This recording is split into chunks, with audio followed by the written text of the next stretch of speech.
What's going on, guys?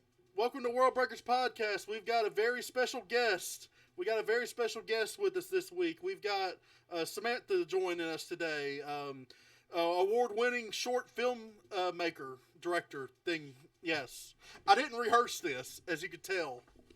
And wrestling fan. Cuff, we're always late. I apologize. We're always late, Cuff. That's how it happens. But we're here. We're live. We're ready to go. So I think, do I got both mics on? Or hold on, let me go. Wait a minute, here we go. All right, there we go. Okay, I think I got y'all on now because I think, we're good. Can y'all hear me? Hey, can y'all hear me though? Can y'all hear me good? I can hear you.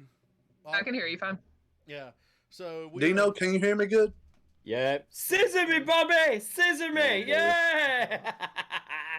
Okay, Pikachu. All right, Hulk Hogan fan. Better watch out.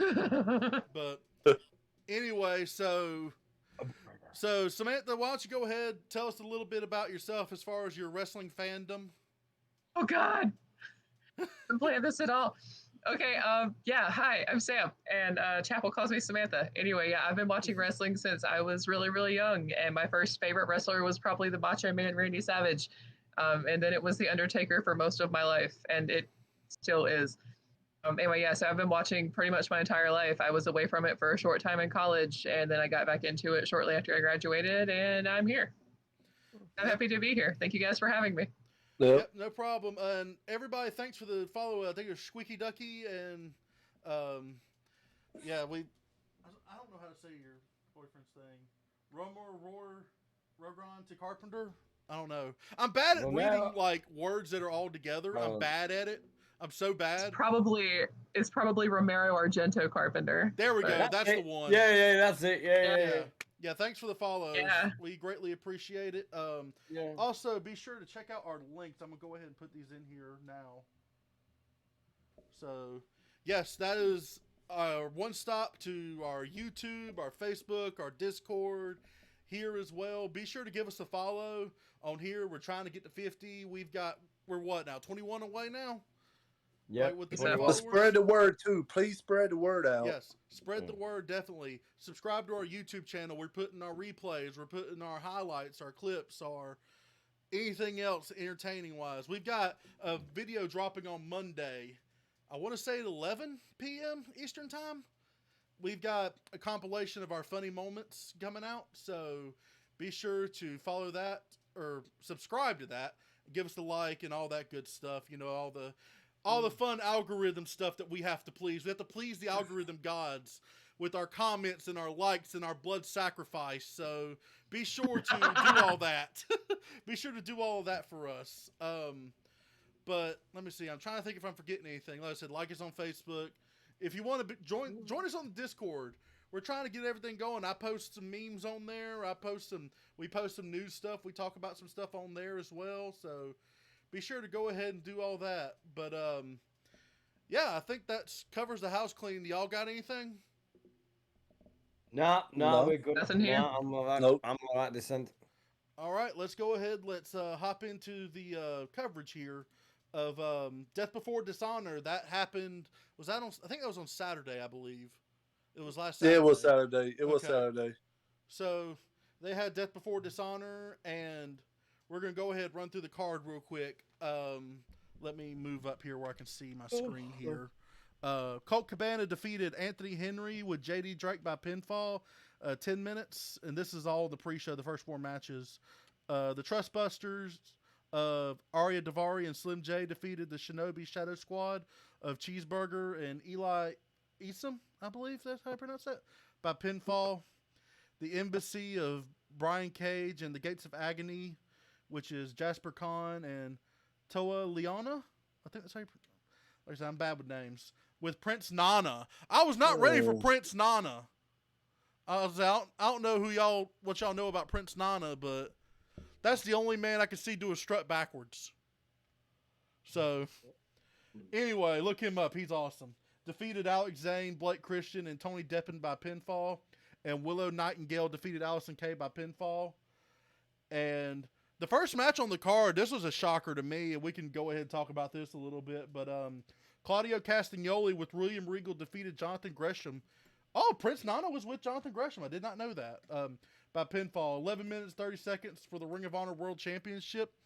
And we've also got word that Jonathan Gresham had cussed out Tony Khan, pretty much blew up and quit the company. I was going to get y'all's thoughts on that real quick. Well, I want to say this, though. In all honesty, I'm a big Claudio fan, and this is his first major title ever, I believe, if I'm not mistaken. First world title. I think. Well, first world title. I mean, I'm sorry. Other than, I think, the Chikara Grand Championship, I think that's the closest thing he had to a world title for a while. I could be wrong. But yeah, I am so proud of Claudio. Congratulations, Claudio. You've earned it. So he really deserves it.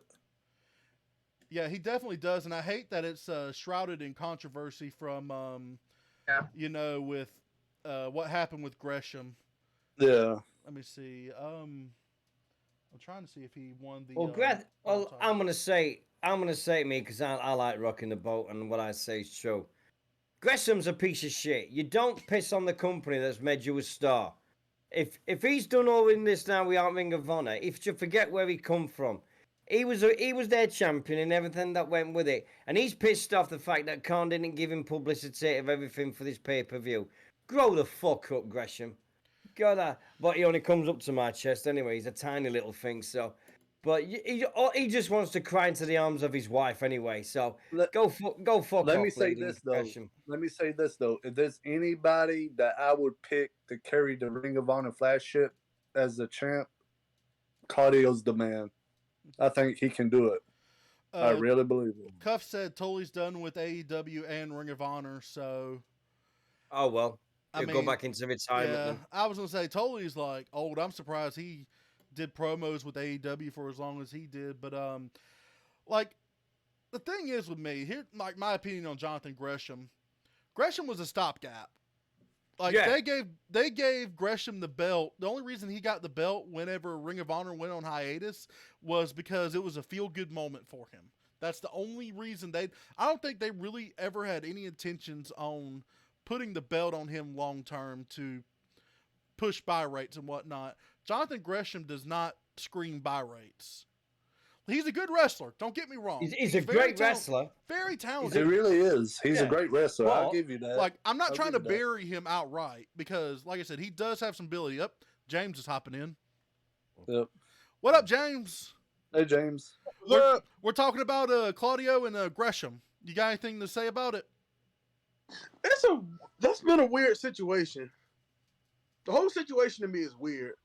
I blame Tony Khan and I blame the talent relations for the whole thing though, because from what I understand, it seems like Gresham was trying to get in touch with Tony Khan and like I guess whomever, and they never got back with him, and so that's why I think whenever he got in touch with him, that's why he cussed him out.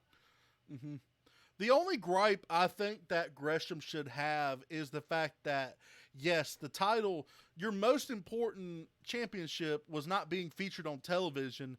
Like, I'm not saying they should have went, I think they should have at least established Gresham a little bit more. And I don't know if they should have turned him heel because Gresham. They did. They turned him heel on Dynamite on the Rampage. Yeah, but what I'm saying is Gresham didn't want to turn heel. He wanted to be babyface. Yeah, that's the thing I heard he was against. He didn't want to turn heel.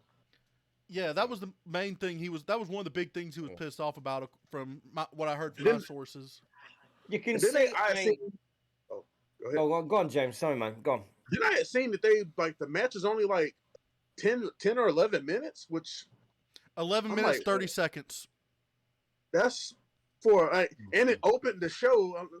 Granted, I said, I understand that FTR and the Briscoes was going to be the main event, but I think that they should have done that at least. Like I said, it's your championship. It's your top title match. It should have at least been towards the main event. I think. I believe. I knew for a fact they weren't putting that match on last because you could tell by how they were building that. I could tell you for a fact I knew that wasn't going last. I honestly thought Lethal and Joe were going to be the main event. Yeah. Honestly, because no. Like, you knew. Well, Well, hold on. Well, look at this, Bobby. Yes, that tag match is going to be amazing. But what match got more publicity on TV than any other match? Exactly. Yeah. That's why I thought agree. that match was going to go last. If you I'm had to old school. rebook it though, would you put Jay Lethal and Joe match last? If you had to rebook it, No, because I'm old school, and I don't know how you guys feel about it. Your world title should be your main event, no matter what company, no matter what you do.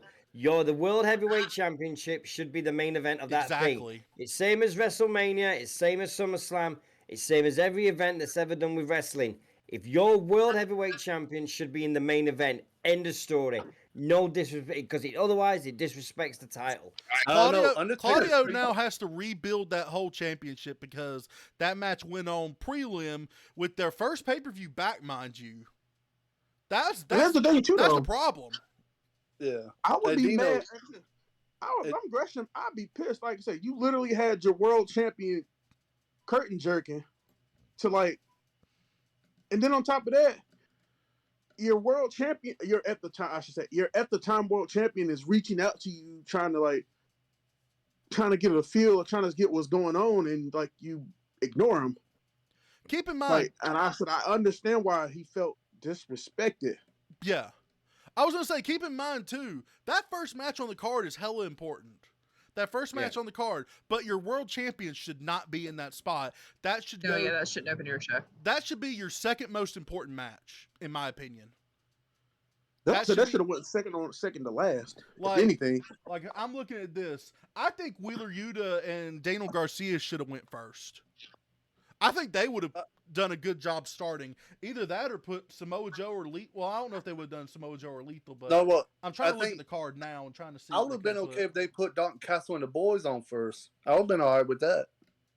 I agree. Yeah, they could have done that. Yeah, I was anything but your like Dino said, anything but like your main title, like the top title, your top that's like what they did is like the equivalent of that'd be like if SummerSlam had Roman Reigns and Brock Lesnar open, and it was like a 10-minute match. That'd be mind blowing. But Do you remember in WrestleMania when they had Sheamus versus Daniel Bryan and they took title off of Bryan after 20 seconds at WrestleMania? That feels that way because that went on early in WrestleMania, didn't it? Yep. And I don't want to change the topic here, but Dino, you brought up earlier how your title is real important, should be on last. I agree with that, but at the time, Undertaker's undefeated streak, though, was that more important or was the title more important? No, the title is more important than the streak is given as a match. It is not your main title of the thing. I've had this argument for years. The streak was a gimmick match. It's a gimmick, a part of your company. It is not a title. It's great fun when you have people saying, "Oh, I'm going to wrestle for the streak." It's not your title. It's not the one where people aspire to.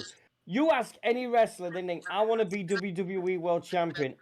Oh, I want to be the guy that beats the streak. Your title is the most important thing in this world. It's the one that brings people in. Roman Reigns is the world champion at this moment. That's it. Claudio is the world champion at this moment. John Moxley is the world champion. They're the three guys that should have their matches on last all the time. Your world championship should be your main event, no matter what your company. The only reason Undertaker's matches were going last was because no one else could follow what Michaels and Taker was doing. That's the only reason Taker went last.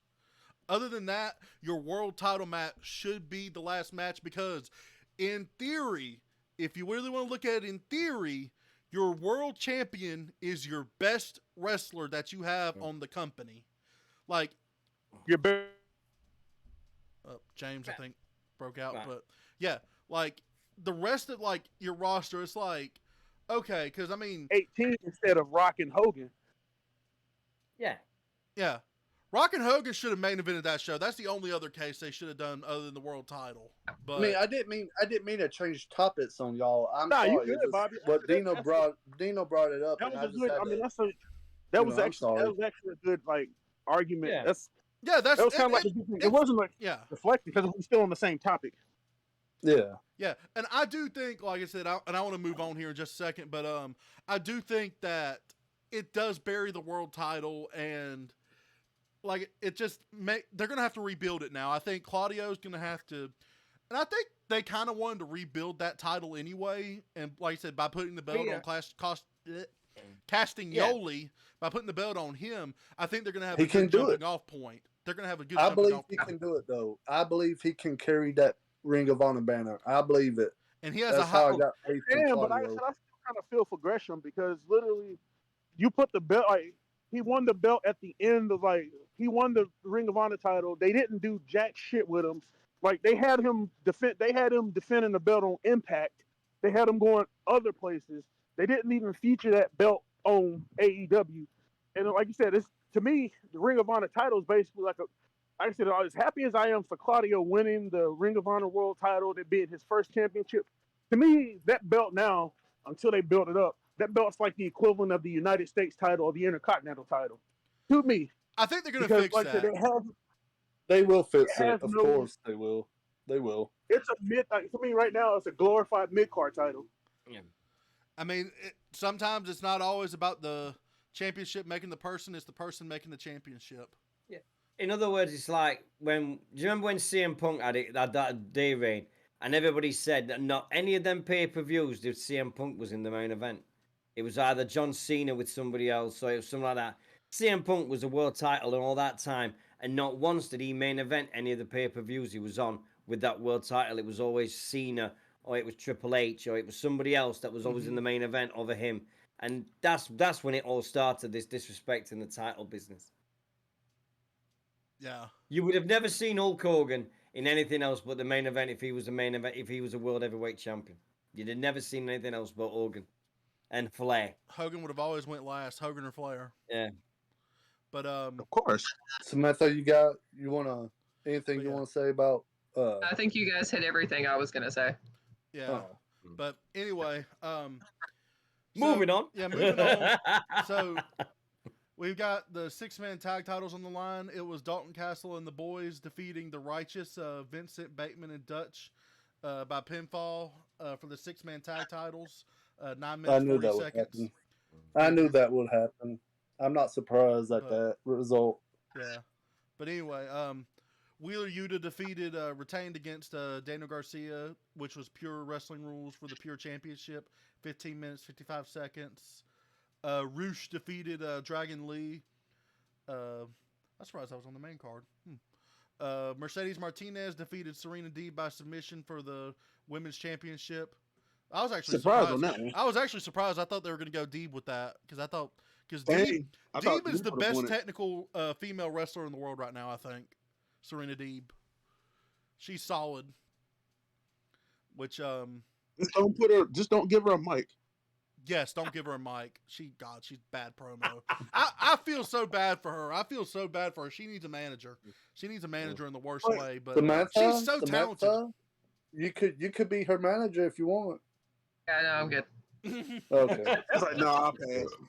But yeah, Samoa Joe defeated Jay Lethal for the television title, and FTR defeated the Briscoe brothers for the Ring of Honor World Tag Team Match of the year candidate right there. That 2 out of 3 falls match. Yeah, they went 43 minutes and 25 seconds. That was a barn burner. It was a hell of a match. But I would have been all right though. I really could have went either way. How can I put this? I'm kind of upset that the Briscoes didn't win it, but I'm not surprised FTR kept it. The money's in FTR.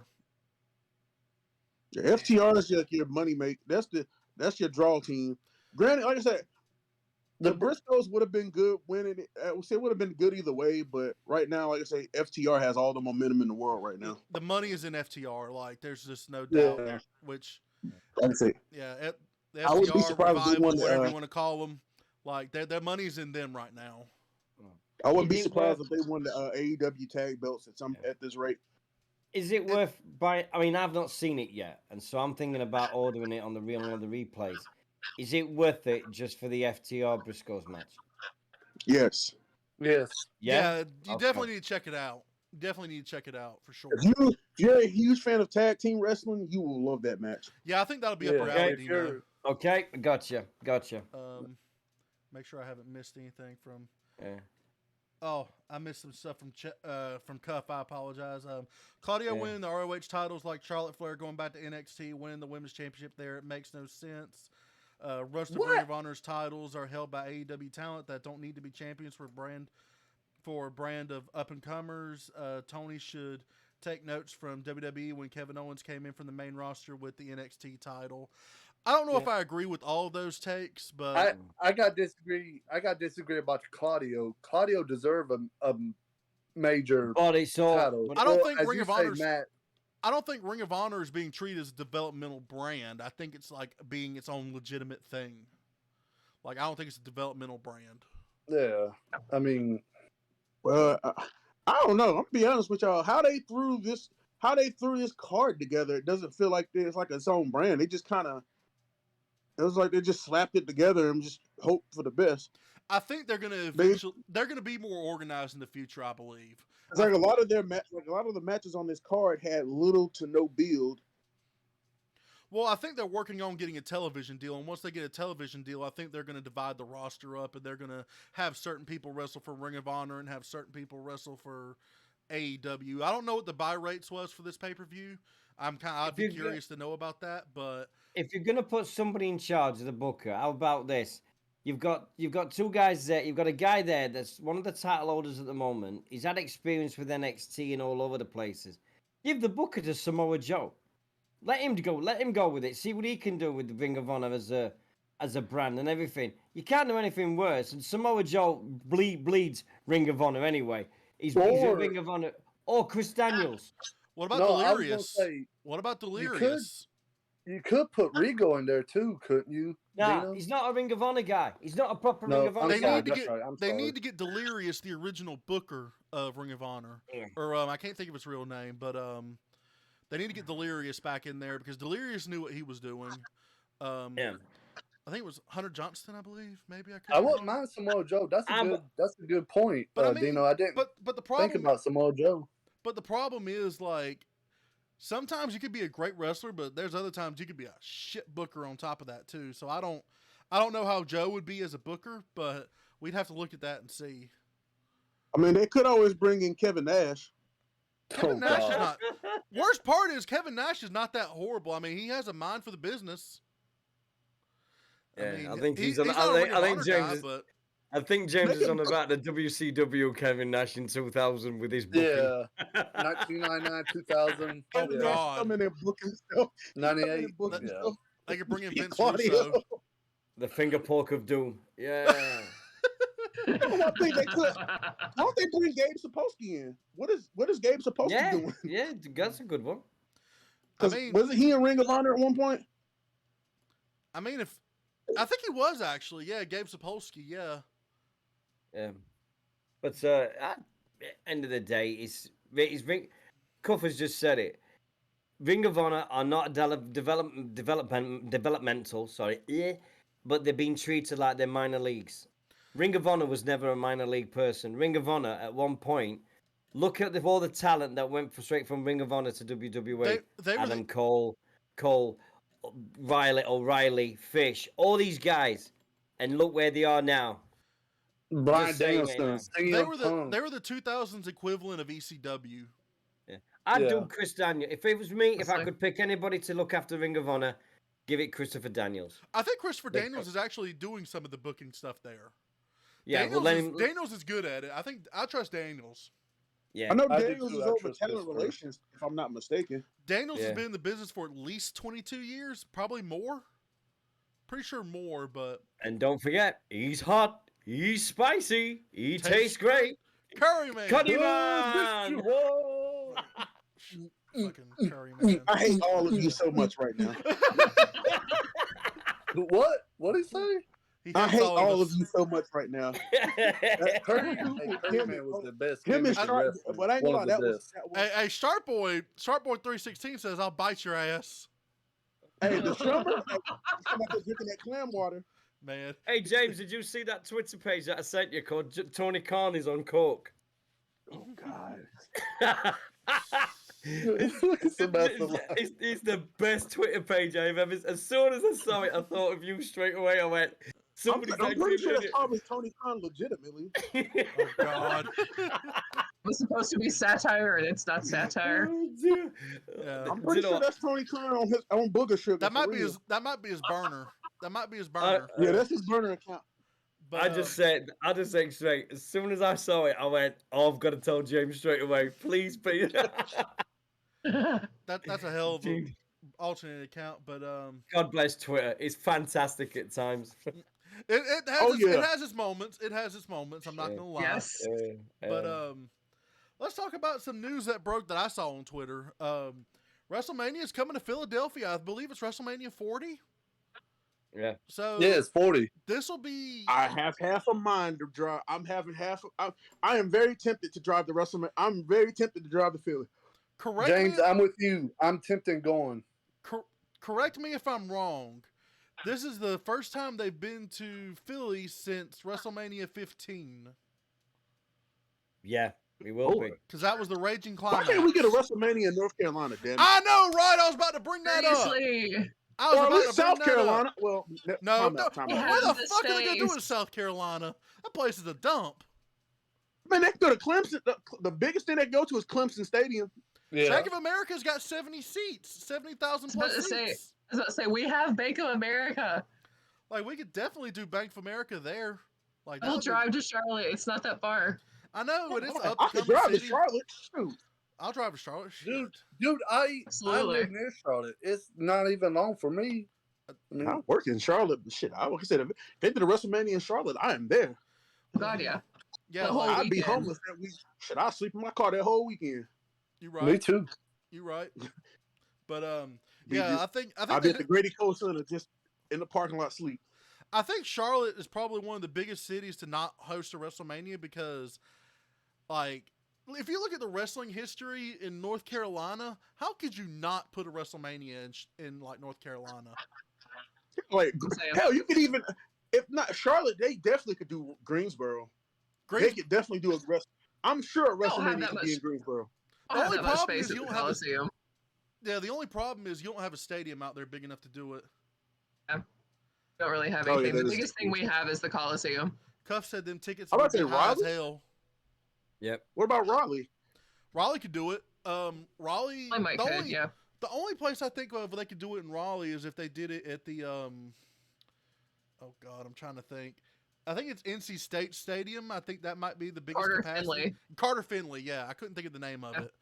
Carter Finley. And Chapel Well- Hill, Keenan and Chapel Hill has 60,000, so it's not quite as big as Bank of America, but like yeah, it's it'd be still- best Well, to do it in Charlotte because Charlotte's got the If most tickets gold. are going to be high, though, I'm going to have to start saving up. Oh, tickets gonna be expensive. You definitely for a WrestleMania ticket. it's a I'm mania. sure- It's WrestleMania, isn't it? It's the biggest Carter stage Finley of the lot. holds 57,000. Yeah. So they're not even as big as Chapel Hill then. Yeah. Yeah, I mean, So how many's at this stadium this Saturday for SummerSlam? And what's attendance for this stadium where they are this weekend?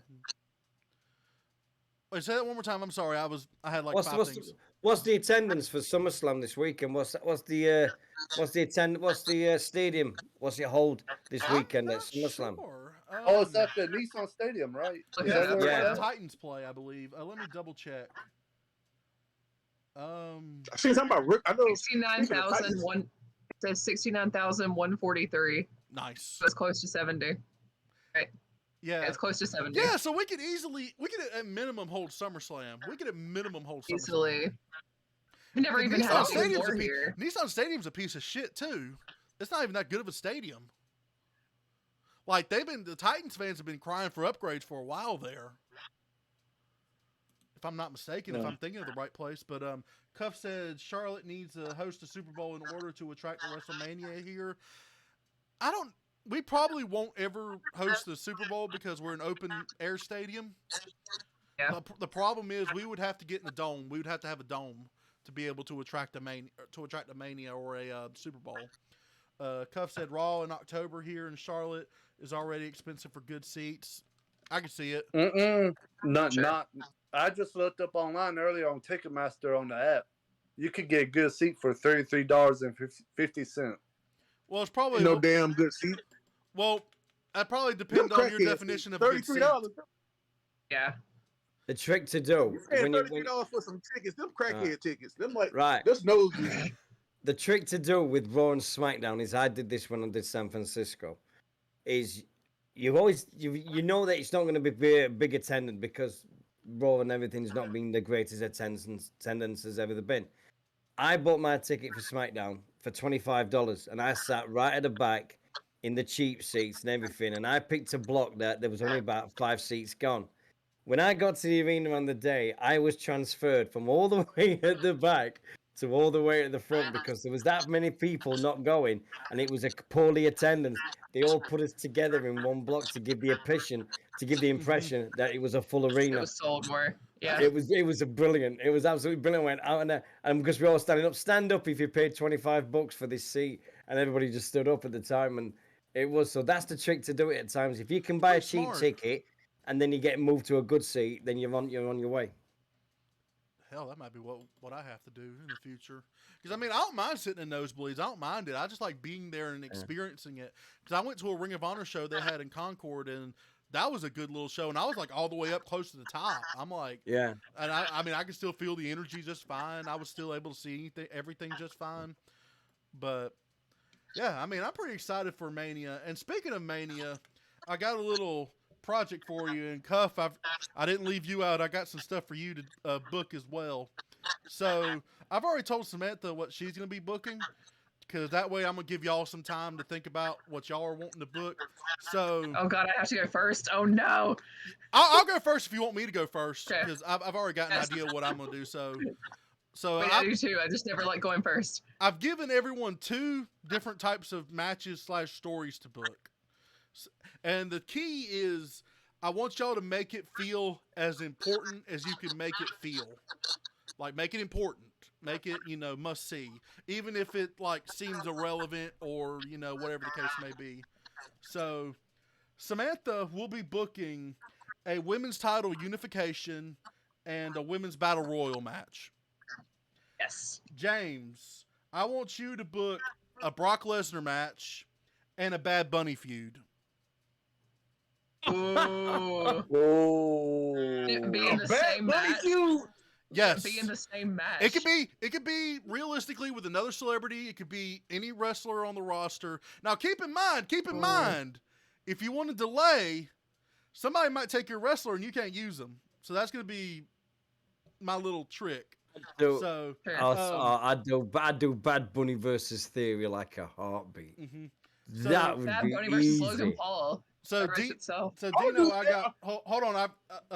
Let me go and tell you, Dino, you're going to be booking an Intercontinental title feud and the Andre the Giant Memorial Battle Royal. Now, keep in mind, you got to make it important. Give it stakes, or you can give it stakes. You can choose not to give it stakes. Whatever you want to do. So, Bobby, you've got the Undisputed Tag Title feud and a U.S. title feud. Make them important. Undisputed. And how long we got? Yeah, this is the tag titles, the Undisputed Tag Titles. Do we use current wrestlers or? Yes, it's a realistic booking. It's a realistic booking. Dang, okay. So no booking. You can't book Chris Benoit versus Eddie Guerrero for the U.S. And you title. can't have Jim Cornette as a manager. You can't current wrestlers on the roster, right? You can't. Well, you could, but they won't be there. No, I'm saying it's got to be the current wrestlers. Yes, current roster. Right? Current roster. I mean, and I'll even let y'all bring up from NXT. I'll let y'all bring up from NXT if you want to do that route. But okay. So Cuff, you've got. I was gonna say if you're in the chat, I want you to book the Undisputed title feud and a Logan Paul feud. I want you to book that one because they have multiple celebrity matches. And for me, I'm going to go ahead and start with this. So I'm booking a Pat McAfee feud. So Motherfucker. Of course I'm going to give myself the best one. Fight me. You don't know why I'm mad? Huh? Because you took my idea already. I was going to have Bad Bunny versus damn Pat McAfee. Oh, that'd be a hell of a match. But this is what I got. This is what I got. So I'm bringing back a returning Trish because it's realistic she could wrestle. I'm doing Pat McAfee and Trish Stratus versus The Miz and Maurice. Yes. That would be because the way I would book it, I would have, Trish come back on a Miz TV and like on SmackDown, and they do something to humiliate like Trish, or like Trish hits Miz in the balls or some shit, and then they try to gang up on Trish, Maurice and Miz, but then Pat McAfee come off of commentary to make the save, and then that's your mixed match here, your mixed tag match. How long we got for this? Because I've already done mine. I'll go to you in a minute, but and then my other one I was going to book, I was bringing back the women's tag titles, and I'm crowning new champions there. So how I would book this, you'll like this, Dino. You'll like this. I'm having the Dusty Classic, for the ladies. There's going to be whoever's in the finals. I don't know who's going to be the finals. It's not really important, but one of the teams is going to be hurt, and in that slot is going to replace him is going to be Doudrop and Nikki ASH.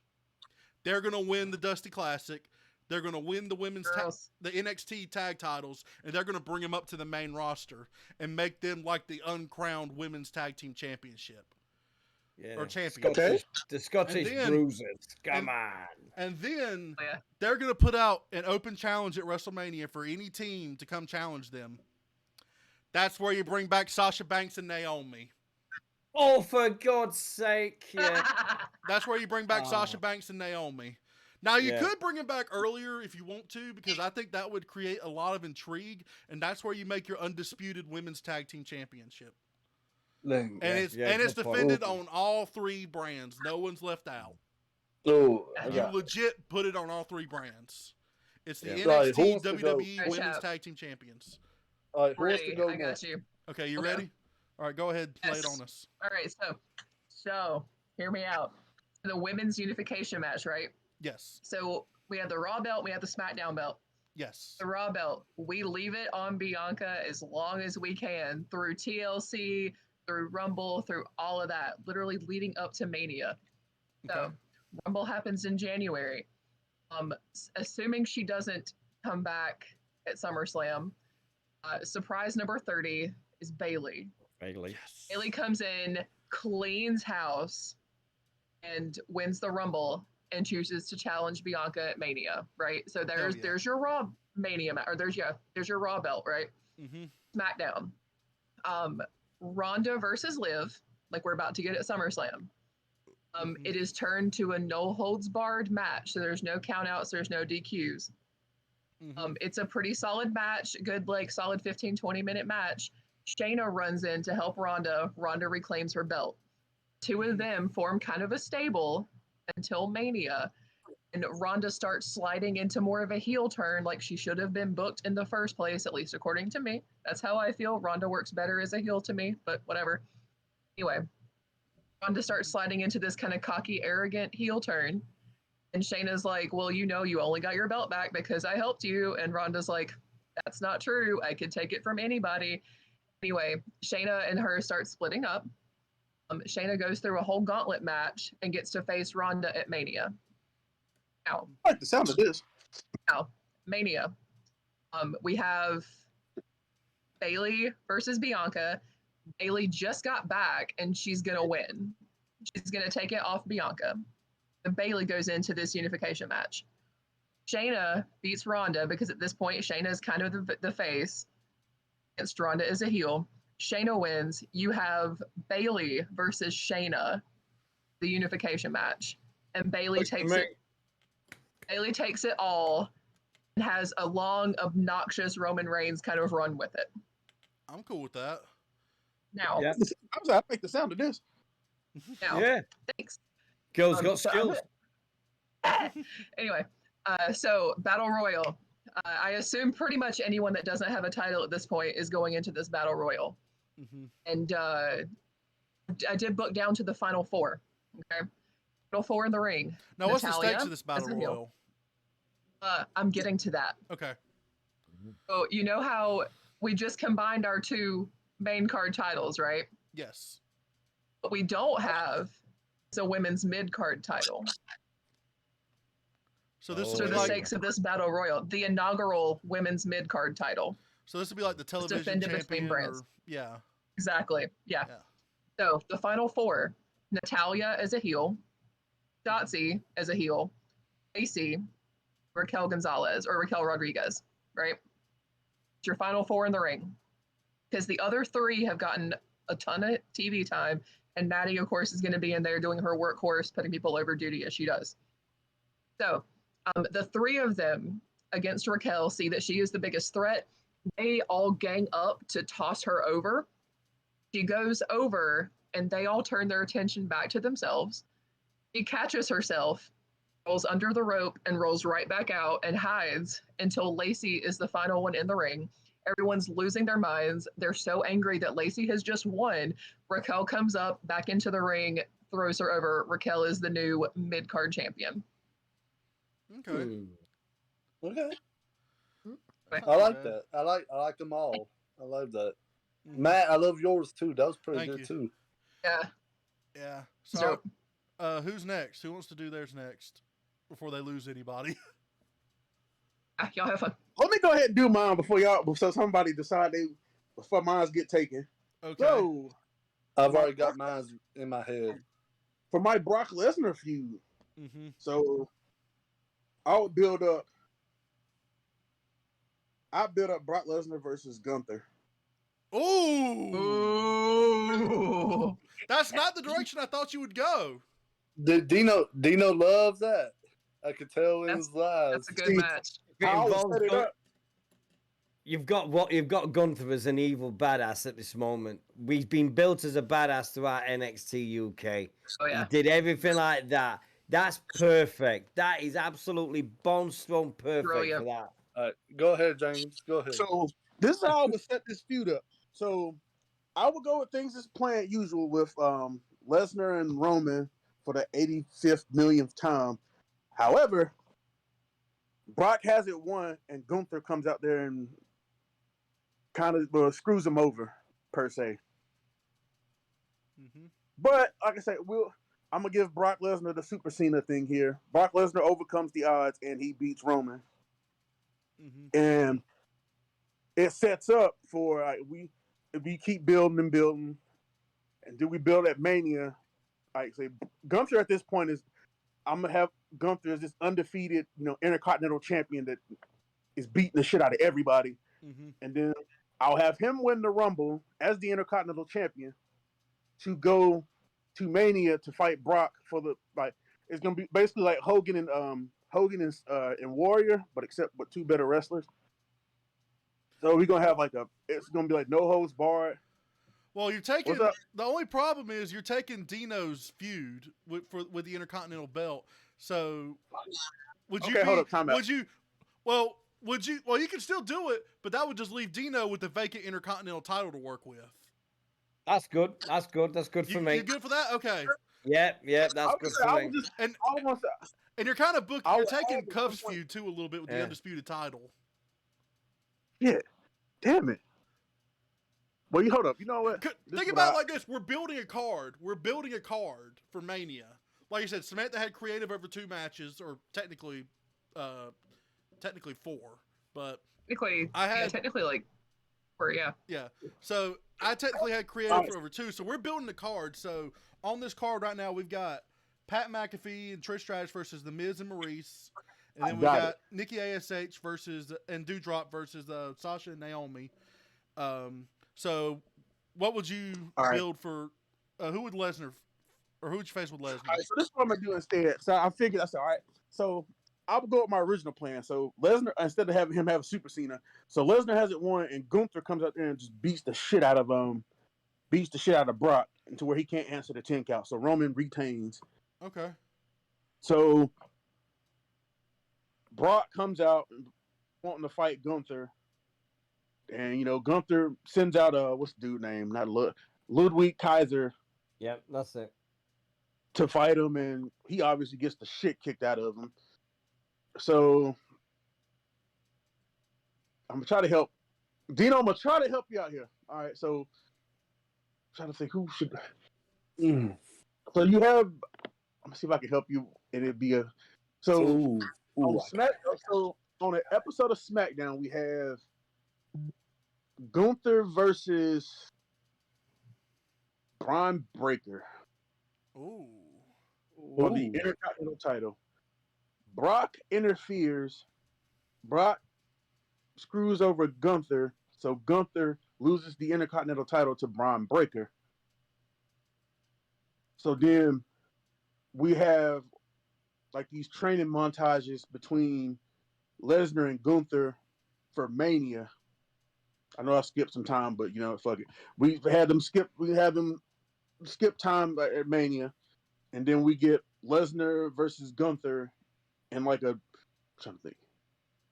I want to have in a Hell in a Cell match. Like I want this shit to be brutal with them. Like it's gonna be like some immaculate storytelling here. Mm-hmm. And I'm gonna have Gunther go over with. He's gonna powerbomb Lesnar through the Hell in a Cell, and that's how Gunther's gonna stand tall over Lesnar. Oh fuck! Now I gotta do Bad Bunny. Oh, son of a bitch! I gotta throw. I had to give you some tricky ones. I had to give you a tricky one. You threw a wrench in my idea. I was like, man, I'm gonna have Bad Bunny feud with Pat McAfee. Oh nope, Pat McAfee. Son of a. All right. We're gonna. This is gonna be in the Royal Rumble. I'm gonna just set this up through the Royal Rumble. You know what? So Bad Bunny is in the Royal Rumble, and like I said, he's handling business. Then like at number 27, here comes Johnny Knoxville. So Johnny Knoxville and Bad Bunny have this standoff, and then shows up on Party Boy Chris Pontius shows up on the thing doing his little Party Boy shtick, and like Bad Bunny is just giving him punches him off the ring apron. So then as that happens, Johnny Knoxville eliminates Bad Bunny, in which, like I say, I'm gonna have Knoxville as he's gonna be like the pranky. He's gonna be like he's gonna have a Doink the Clown role, let's say. Yep. So it's gonna say like I'm gonna have like the feud build like I'm gonna have Bad Bunny get beat up during he's doing a music video for something. He get his ass whooped by them. The Jackass crew run up on him and whoop his ass on the set of his own video. And then I would have setups where like Bad Bunny's at the Latin VMAs getting his award for like best. He gets beat up again. Oh yeah, I'm setting up. We going all out with this. So then,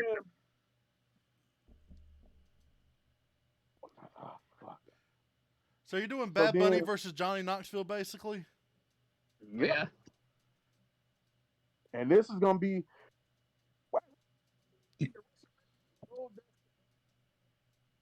Hold on, your sound's going out, James. That match at WrestleMania between Goldust and Roddy Piper. The Hollywood Backlot Brawl. Yeah, we're gonna have a Hollywood backlot brawl between Johnny Knoxville and Bad Bunny. Oh my! That's a great idea. Watch it. I would 10 out of 10 watch it. But I'm telling you, you'll just see some of the wildest shit this whole match. I'd end up eventually I just have Bad Bunny go over with like he'd do like a Canadian destroyer through like a car. I'm just gonna make up some shit on the fly here. He's going a Canadian destroyer through a Jeep. You technically don't even have to really declare a winner. You could just have like Knoxville powder out. Because that's pretty much what they did with the Backlot Brawl. Man, we had them doing coke on live TV, man. There's gonna be kids there. Well, they originally planned to have OJ in that spot, right? Yeah, that's why they planned to have OJ Simpson there wrestle that match, the Hollywood Backlot Brawl. Yeah, that's why they had the white Bronco.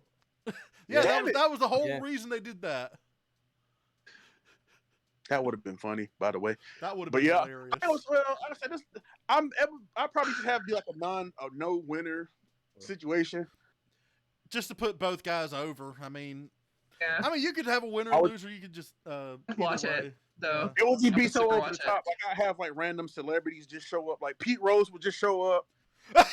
Pete Rose. Like it'll be celebrities from the past just randomly show up. Kane has to come in and tombstone him. Kane has to come in and tombstone him. Yep. Pete Rose would just show up and like would try to do something, and Kane would just tombstone him. They'd have Shawn Michaels randomly come in on a zip line. I say Sean just zip lines in. Just because I'm You thinking just have I'm thinking of Sean zip- WrestleMania 12. I'm thinking of that, and While Trish Yeah. there, she gives those But here's the thing. satisfaction. And as soon as It's not going to be Shawn Shawn Michaels coming in on the zip. It's going to be R-Truth coming in on the zip line thinking Yes! he has a match against Kane. Oh, I'm going all out for this match. R-Truth going to come out there thinking he has a match. And he's going to be like, my bad, y'all. And he's going he can come out with a 24/7 title. He's trying to get away from everyone, and They he just takes run off laps with a around zip the line. ring. See, like I said, and then, like, well, damn. And then, nobody has a 24/7 title, do they? Ooh, we can have R-Truth come in, R-Truth get rolled up by Bad Bunny, and then Knoxville beat Bad Bunny in the match, and then he beats him right back for the belt. That way you can have both win and lose. Yeah. That's a good idea. It's perfect! Why aren't we riding for him? This is why I wanted to do it. This is why I wanted to do this. Triple H, if you're watching, mate, please. We've got your Mania sorted out, pal. We've just got Mania sorted out yet. I'm going That's all I'm to upload this Please. on YouTube. I'm uploading this on YouTube, and I'm going to send this to you, Triple H. Please give us an opportunity and subscribe to our got you. YouTube channel. We got you, fam. Okay, so far on this card, we've got Baszler versus Rousey, Belair versus Bayley, then Bayley versus Baszler in the unification. We've got the Women's Battle Royal. We've got for the new Women's Mid Card belt, whatever that's going to be. Hell in a Cell, Lesnar versus Gunther. Hollywood Backlot Brawl between Bad Bunny and Johnny Knoxville. Oh yes. And we've got absolutely. Pat McAfee and Trish Stratus versus The Miz and Maurice, a women's tag title unification match. Nikki ASH and Doudrop against Sasha Banks and Naomi. This card's coming yeah. great already. Just saying, this is a cannot miss card. Okay, so we still Dino, Bobby, whichever one you want to go, and Cuff. Whenever you want to bring your stuff in, like I said, you're booking the Undisputed title feud and the Logan Paul feud. Dino, you want to go first? You want to go? Yeah, go on. Yeah, go on then. Mine's split over 2 nights. The first night would have the Andre the Giant Battle Royal because that would set the seed for the Intercontinental.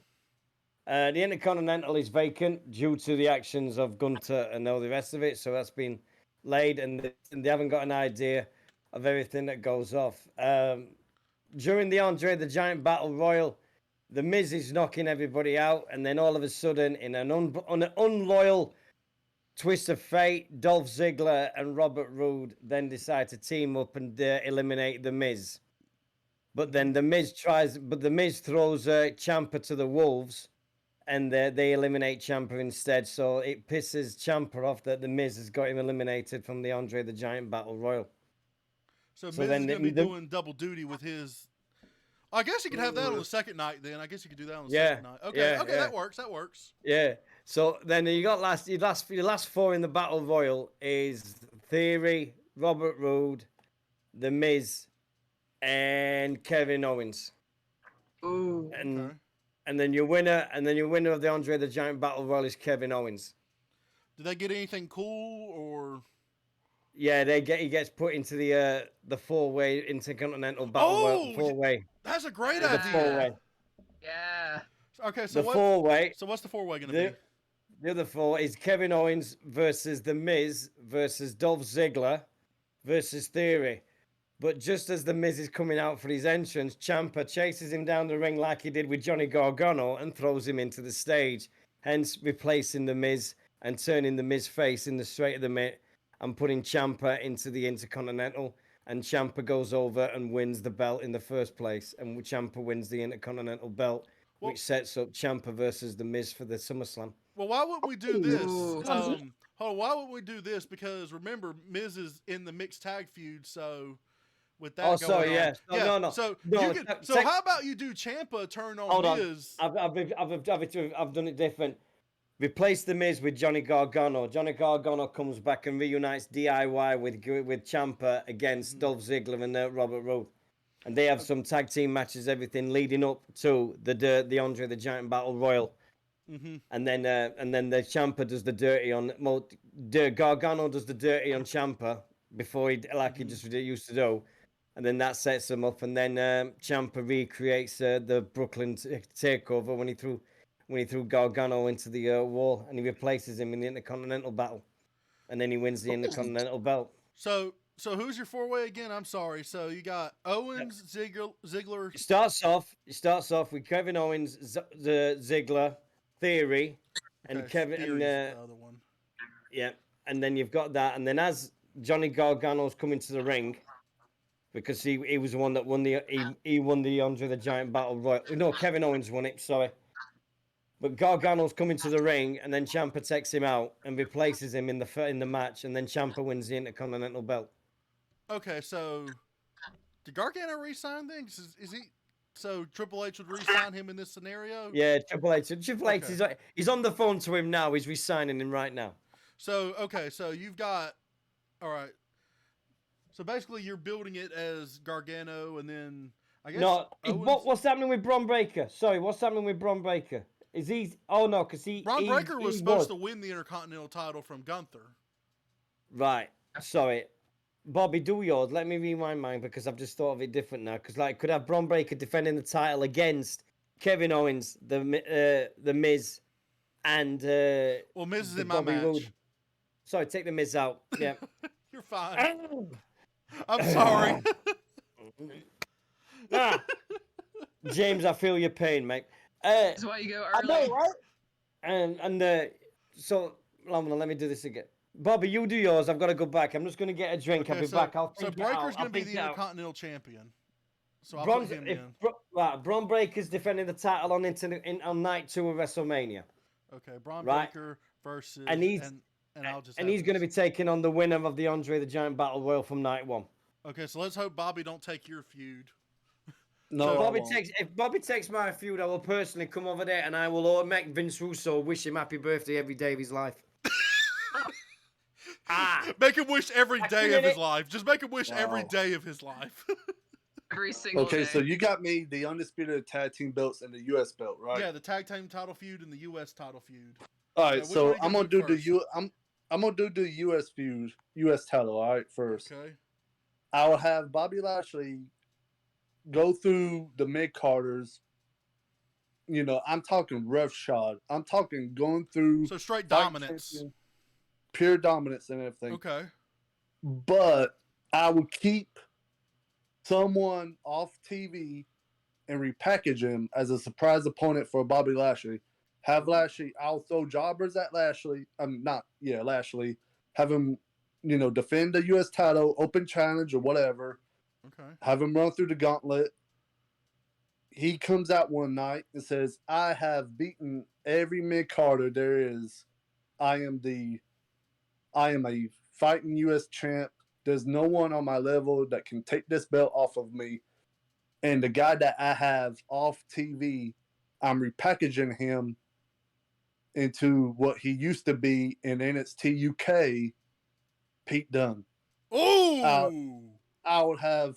Ooh! I would repackage Pete Dunne. I'm talking the whole thing. When I say repackage, and listen carefully, when I say repackage Pete Dunne, I'm talking repackage Pete Dunne. So you're talking about the Bruiserweight. UK. What you're saying is you're going to repackage Pete Dunne. I'm talking about making him the Bruiserweight as he was in NXT UK. Yeah. I would bring him back. That's the guy I would keep off TV and make him what he once was. I will bring him in, have him challenge.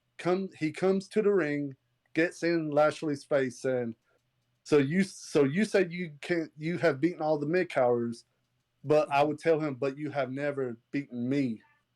So I would just build it up until at WrestleMania, have Lashley against Bruiserweight Pete Dunne for the United States title, and I would have Pete Dunne go over and win the belt.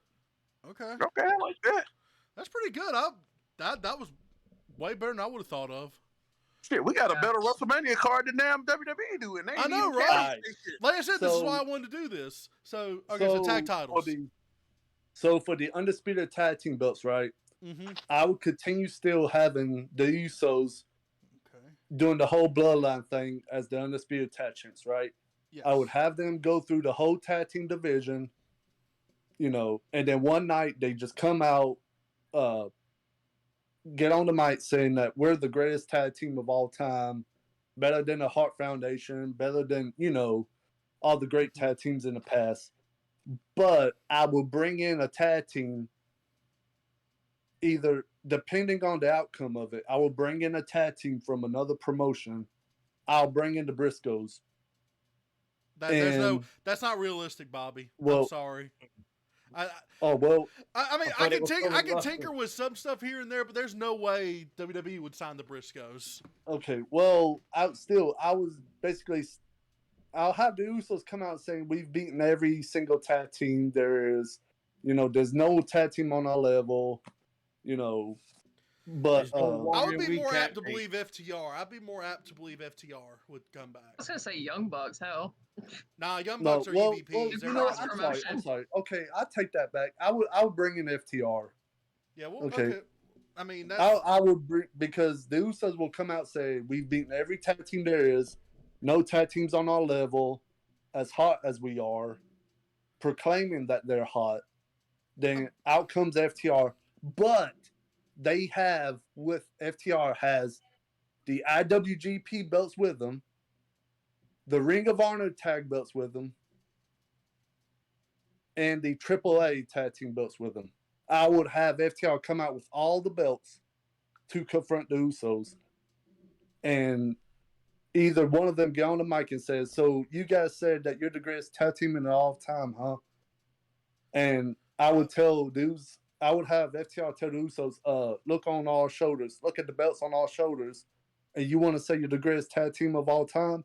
Why don't you put your money where your mouth is? Why don't you put those belts on the line against FTR at WrestleMania? And I would have FTR beat the Usos, and FTR having all the gold.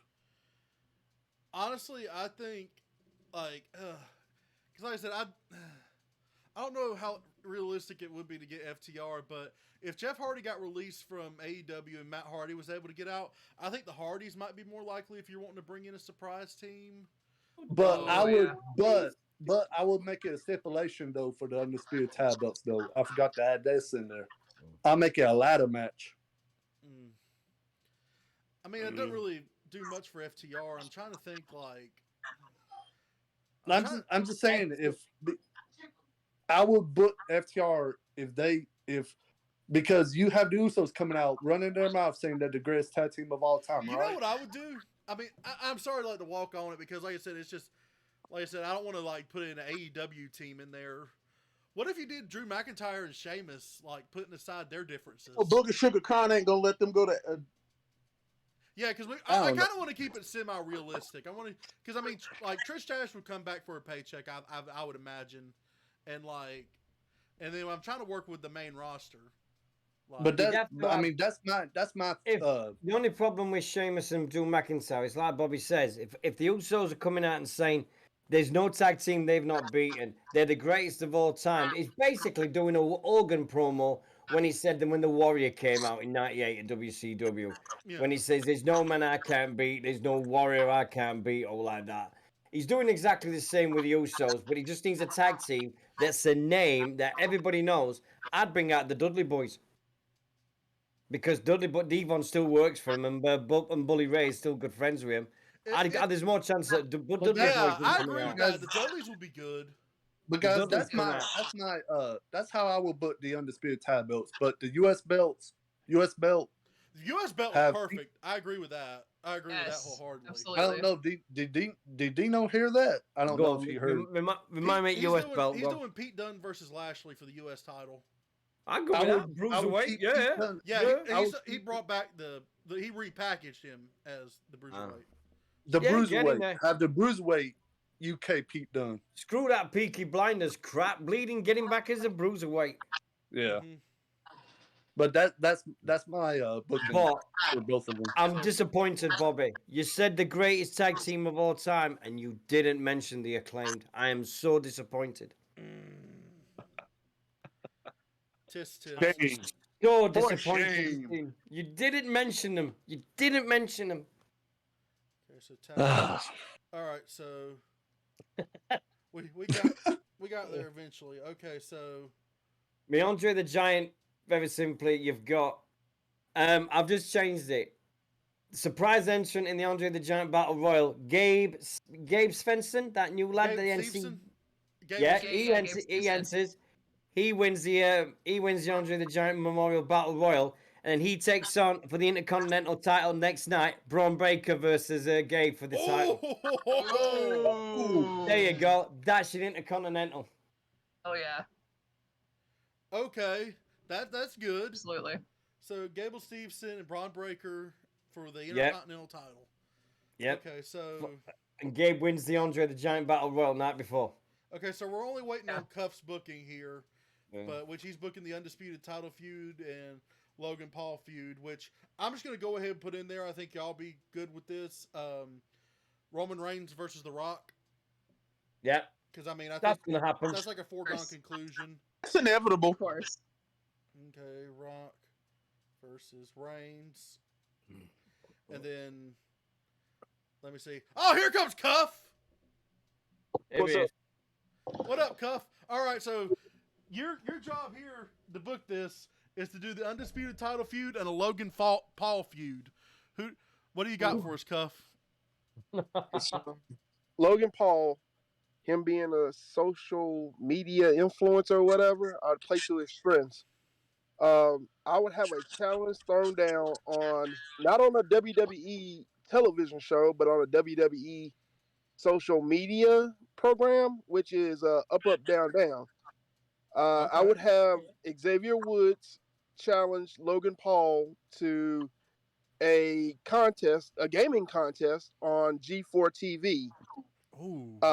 Logan Paul, you remember how they did with the New Day versus the Elite on G4 TV a few years ago? Yeah.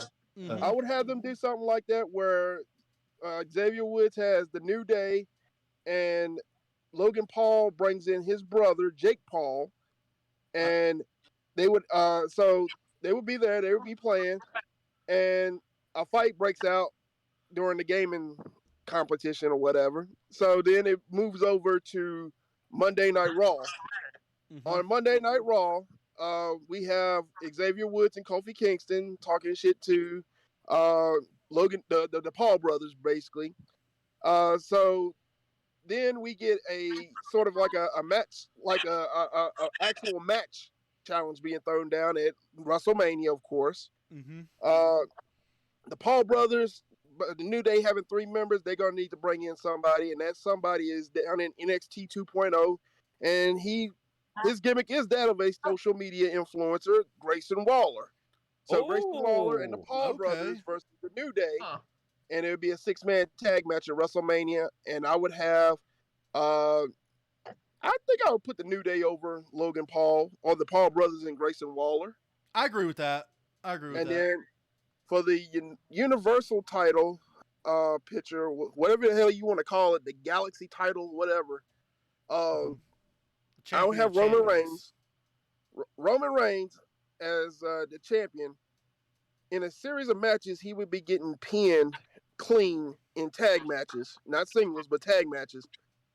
And it's going to culminate in him defending his titles in a 6-pack Hell in a Cell match. So it's going to be Roman defending his Universal title against the likes of Randy Orton, Matt Riddle, AJ Styles, Shinsuke Nakamura, Drew McIntyre, and Seth Rollins. Or is that more than 6? Let me see. Reigns, Orton, Riddle, Nakamura. I'll tell you what. Switch out Nakamura for Cody Rhodes. I was about to say, where's Rhodes in this? Switch out Nakamura for Cody Rhodes, and that would be my way of taking the title off of Roman Reigns and having Cody Rhodes win it by pinning someone else other than Roman Reigns. That way Roman's got an alibi for a rematch. Okay, so we're not going to do Reigns versus Rock? Because I was going to say do that non-title and get the belt off of Reigns before. Well, you said keep it realistic, and I don't know how realistic Rock is going to come back. Yeah, I mean, as I say, that's always been the speculative match. But yeah, if we're going to keep it realistic, yeah, I'm good with that. So Reigns, Orton, Riddle, Rhodes, is that it? Just a 4-way? I said 6-pack. Oh, who's the other two? I only named 4 guys. Yeah, I think you said Styles is one. Yeah, AJ Styles. I Seth said Rollins. yeah, AJ Rollins. Oh no, Randy Orton, Matt Riddle, AJ Styles, And then Seth Rollins. Cody Rhodes, Seth Rollins, and a 6th person was obviously got to be Roman Reigns. Yep. I mean, do you just want to do an elimination chamber? I just said a Hell in a Cell. Well, we already have a this- Hell in a Cell on the card, unless you want James to. Who the hell booked the Hell in a Cell? James. He did Lesnar versus Gunther in Hell in a Cell. Oh, you fucking real. All right, just do a regular 6-pack challenge, elimination, I guess. Okay, that'll work. Damn you, James. I mean, you can make it My no. bad. You can make it Hey, no holds hey. barred. You can make it no holds Well, barred. Hey, they took my You could best do the idea. elimination. You could do elimination chamber on the Saturday night, and then have a Hell in a, and then have a Hell in a Cell Saturday night, and have elimination chamber 6-way on a Sunday. So you could do it both ways. Yeah. Yeah, have the Hell in a Cell Saturday and the Chamber on Sunday, Yeah. because you could have the women main event the Saturday with the undisputed title match, because you could Thank have you. both ladies open the show and then finish the show, and then you could have the men's feud on Sunday and have that finish up everything. So, Yeah.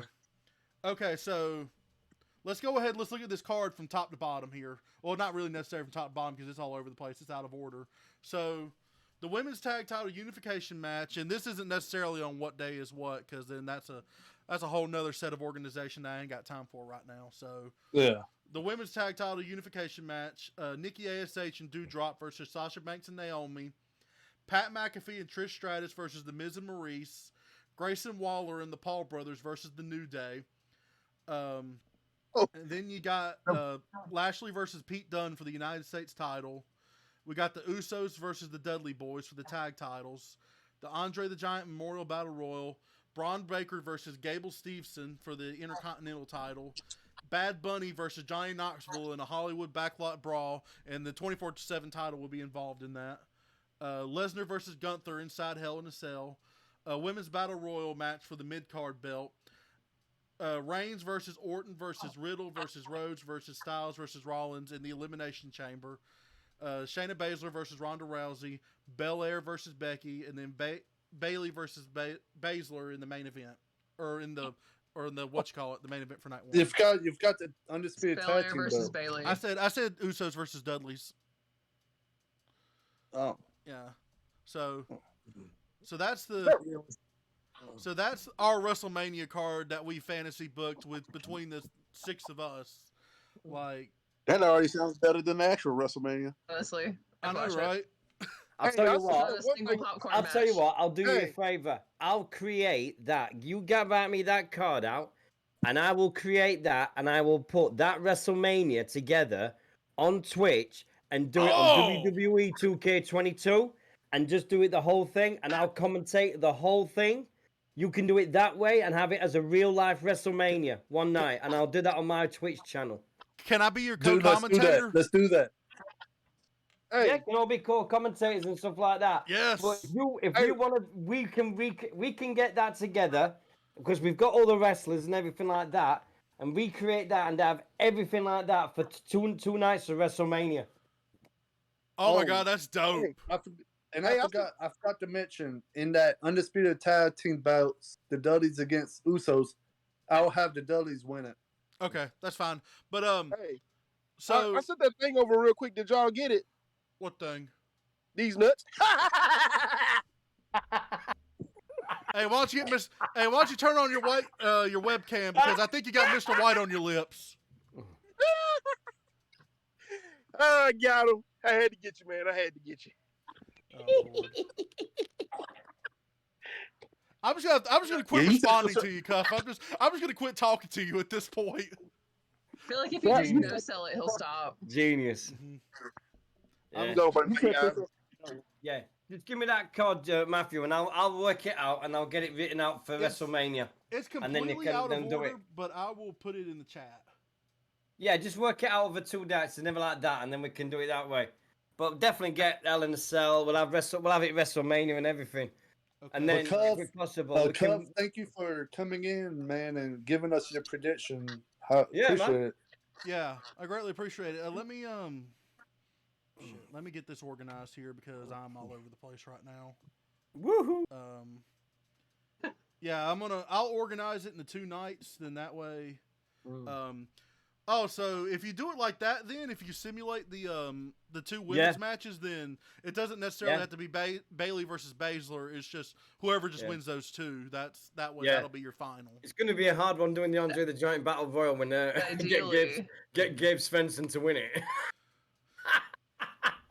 Yeah, that's true. That's true. I'll do my best. I'll have to do it myself and have him. I'll have to go in the ring as him. You'll have to download the Dudleys. You'll have to download the Dudleys, but easy to do. Yeah. It's easy to do. There's so many good downloads and all that. Like it's so easy to do. Okay. Yeah.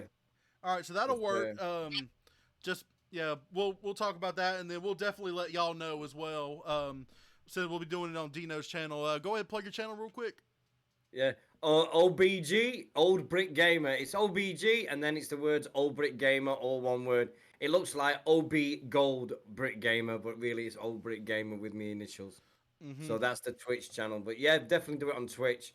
Or we could even do it on this one, whatever you watch. But it'll be fantastic when it does anyway, because we did it a few years ago with the Brits and guys and everything like that. And it went down really, really well watching all that. We had a Brit version of WrestleMania with all the British wrestlers.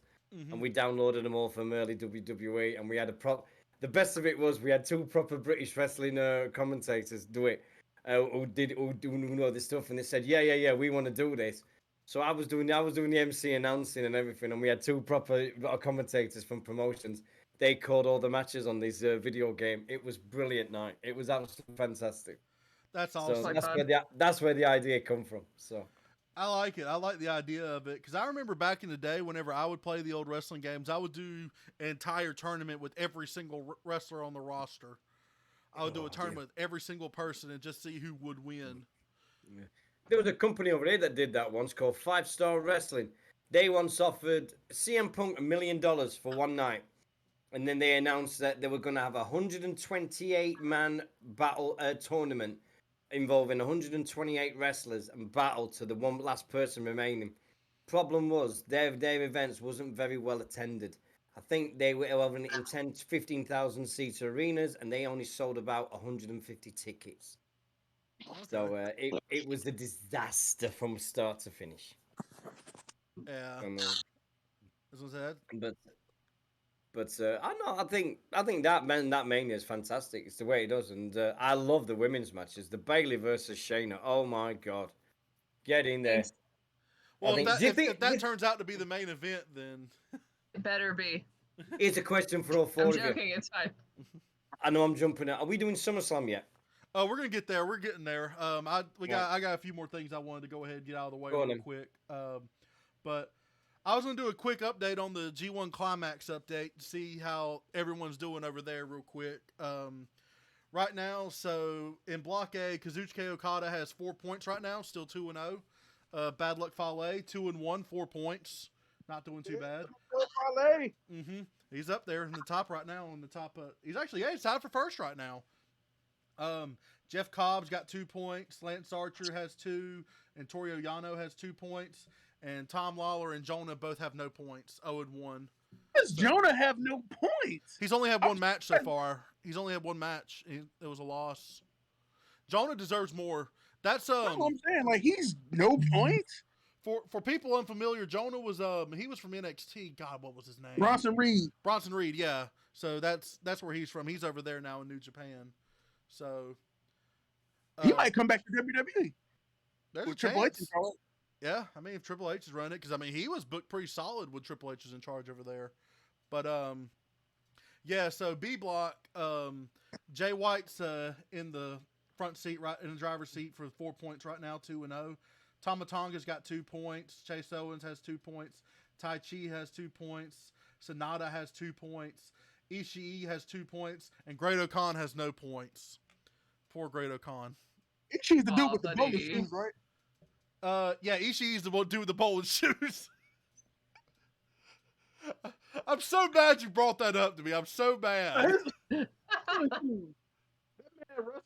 He wrestled in basketball shorts and bowling shoes. I'm sorry. But that dude is a scary motherfucker. I would not fuck with him. I wouldn't bowl against him either. I wouldn't bowl with him either because he probably hit you with the bowling ball. Exactly. He probably He hit does you with that the thing in ball. Wii bowling where you drop the ball backwards. And then So all it the takes out everyone behind you. the Wii animation, everybody just spins around. Ah! But- That's what Ishii would do. God dang it, James. Breaking news. I've got breaking news coming in. I've just been looking. WWE announced that WWE employees are no longer allowed to purchase stock in the WWE brand. Ooh, Really? Yep. that is interesting. Yep, it's just broken on the e-wrestling news website. So That is great. So the older owners of the stock, are they just grandfathered in at this point? It said the statement that came out says, please be advised that in the light of recent developments, the company's trading window has closed effective immediately for all employees.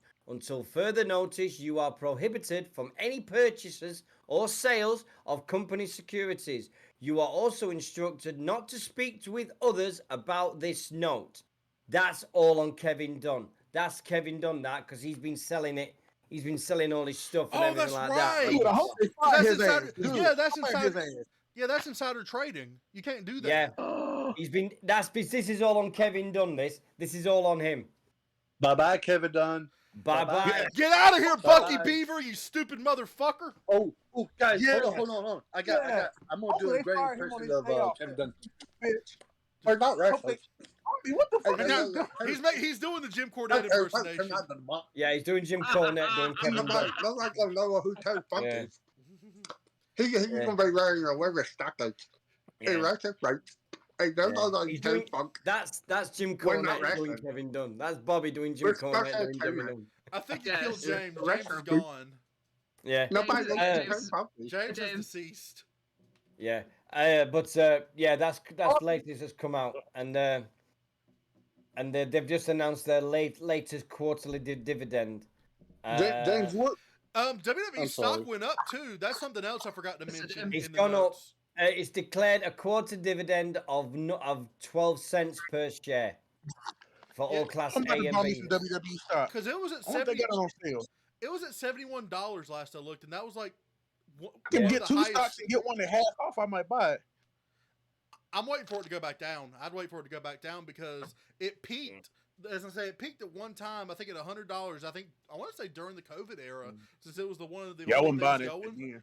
Yeah, like I think they sold around $10. They hovered around $10, $20 for a while. They shot up really big, and now they're sitting at like $71 right now, which is interesting. That was right after Vince's retirement too. So I thought the stock would have went down, but I guess with the news with Vince, I guess him retiring and put the stock back up. That's interesting.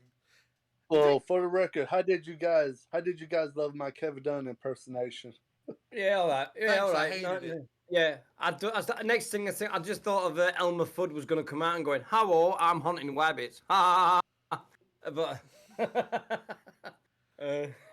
But bye-bye, Kevin Dunn. Hit the bricks. I hope See yeah, you later. I hope they, Bobby, I know Like you. Pound Sand, like Bobby, Chapel Bobby says. hit the nail right on the head. Hit the bricks. I hope they hit him with Yeah. a brick. yeah. You know Triple H will. Triple H is gonna hit him. He gone. Oh, Triple That big beaver tooth bastard. I hope they send him. I hope they kick him out the door just with a Battletoads boot. Get your tooth fits. man. It's Kick. Yeah. I mean, Samantha. I mean, how do you feel about everything that's happened over the last couple of weeks with WWE, with Vince's situation? What do you think to it? I think it's been a long time coming. I never thought I'd see it though. I did not ever think I would see the day whenever Vince resigned or retired. And I mean, I don't think it's voluntary, obviously, but God no. I mean, yeah. I think it's about to get a lot messier and a lot worse before it ever gets better. The thing So is, you more, don't have faith in Triple H being head of creative and him trying to right the ship, so to speak. I'm super looking forward to that. I think if it's actually going to be sort of run by Triple H, then it's in good hands. But I think we all know that Vince is still going to have his hands in it, even if. Well, remember though, retired. Samantha, Stephanie McMahon and Nick Khan are now co-CEOs, right? if I'm not I mistaken. know you're. Yeah, but I mean, I'm just saying, like Vince, I think is always going to have his hands in it, regardless of. He's still his the majority position stock is. owner. Yeah. He's still the But- majority stock owner. But But look look at the change. with Vince gonna be Triple selling H crack being- somewhere. Right, but look at the change this week. I mean, what was the first thing we saw on Raw this thing? For the first time in months, we didn't have a promo. We had two guys brawling in the ring to open and Raw. Immediately. We've cut never in seen on never seen action. that in 5-6 months. We've never seen it. And I don't care is it because they were gonna boo Logan Paul out of the building. I don't care what it is. But it was so nice to see that there was more. It'd be interesting to see how much wrestling was on this week's show as to the week before, because everybody was saying there was more wrestling this week than there's ever been. Wrestling needs to be more chaotic, in my opinion. Like, It was Especially fantastic. if Raw is going to stay at 3 hours, then yeah, we're going to have to do something to stay awake for 3 hours. yeah, we need more chaos. We don't need to like fall into like a rut. Well, guys, Look at Tony Khan ain't I running have all Raw. the confidence. Everybody need- be calm, Booger Sugar. To answer They've your got the question, I'm vessels. definitely looking forward to the Triple H era What for would sure. I mean, Yeah. here's a question. What would you rather watch? A 20-minute match, a 20-minute good wrestling match, or 20-minute talking? I know which one I want to watch. I'd love to watch a wrestling match I want every some week. good wrestling. There's not many 20-minute promos I want to watch. No. But we get them every week. We've had a 20-minute opening segment every single week on Raw. And this was the first time ever we've had two people brawling to open up Raw in months. Guys, you could tell Monday night though that was Triple H's fingerprints all over that show. You It could wasn't tell. it wasn't Triple H, it was Paul Heyman that booked Monday Night Raw. Are you sure? Yeah, it was Heyman that did it. Triple H asked Heyman to book it, and Heyman booked Monday night. Really? Checks. Yeah. Heyman I did not know definitely. that. Yeah, that's Heyman Vince with the McMahon brawling booked it. and the chaos. That's a Heyman Yep. show. If you That's go a back and Heyman watch, thing all over. if you go back and watch like the old ECW stuff, they barely Yeah. had a format. They would Yes. barely have anything together. Like they would legit. It would seemingly be booked on the fly. Yeah. I Make, heard Vince make that McMahon booked audience. it prior to retiring though. Yeah, I mean, we all are the same. We're about the ages and everything like that. We remember it when it was like, we want that feeling of, yeah, we know it's scripted, but is that supposed to happen? Yes. Is that what was supposed to happen? And you got that feeling as soon as Raw started, it was like, whoa, hold on a minute, is this supposed to happen? Where's Wait, the so- promos? Hold on. Are we Miss going to that look at feeling. a situation where when Triple H gets rid of Kevin Dunn, are we going to look at it to where Paul Heyman is going to be the producer? I would rather have someone who knows wrestling than somebody that's on about bleeding, doing a promos. Let's have people that can book wrestling matches, that can book it better than anything else than what we've had for the last few years. I'll take Paul Heyman. Give Heyman SmackDown. Let's have a return of the SmackDown 6 days.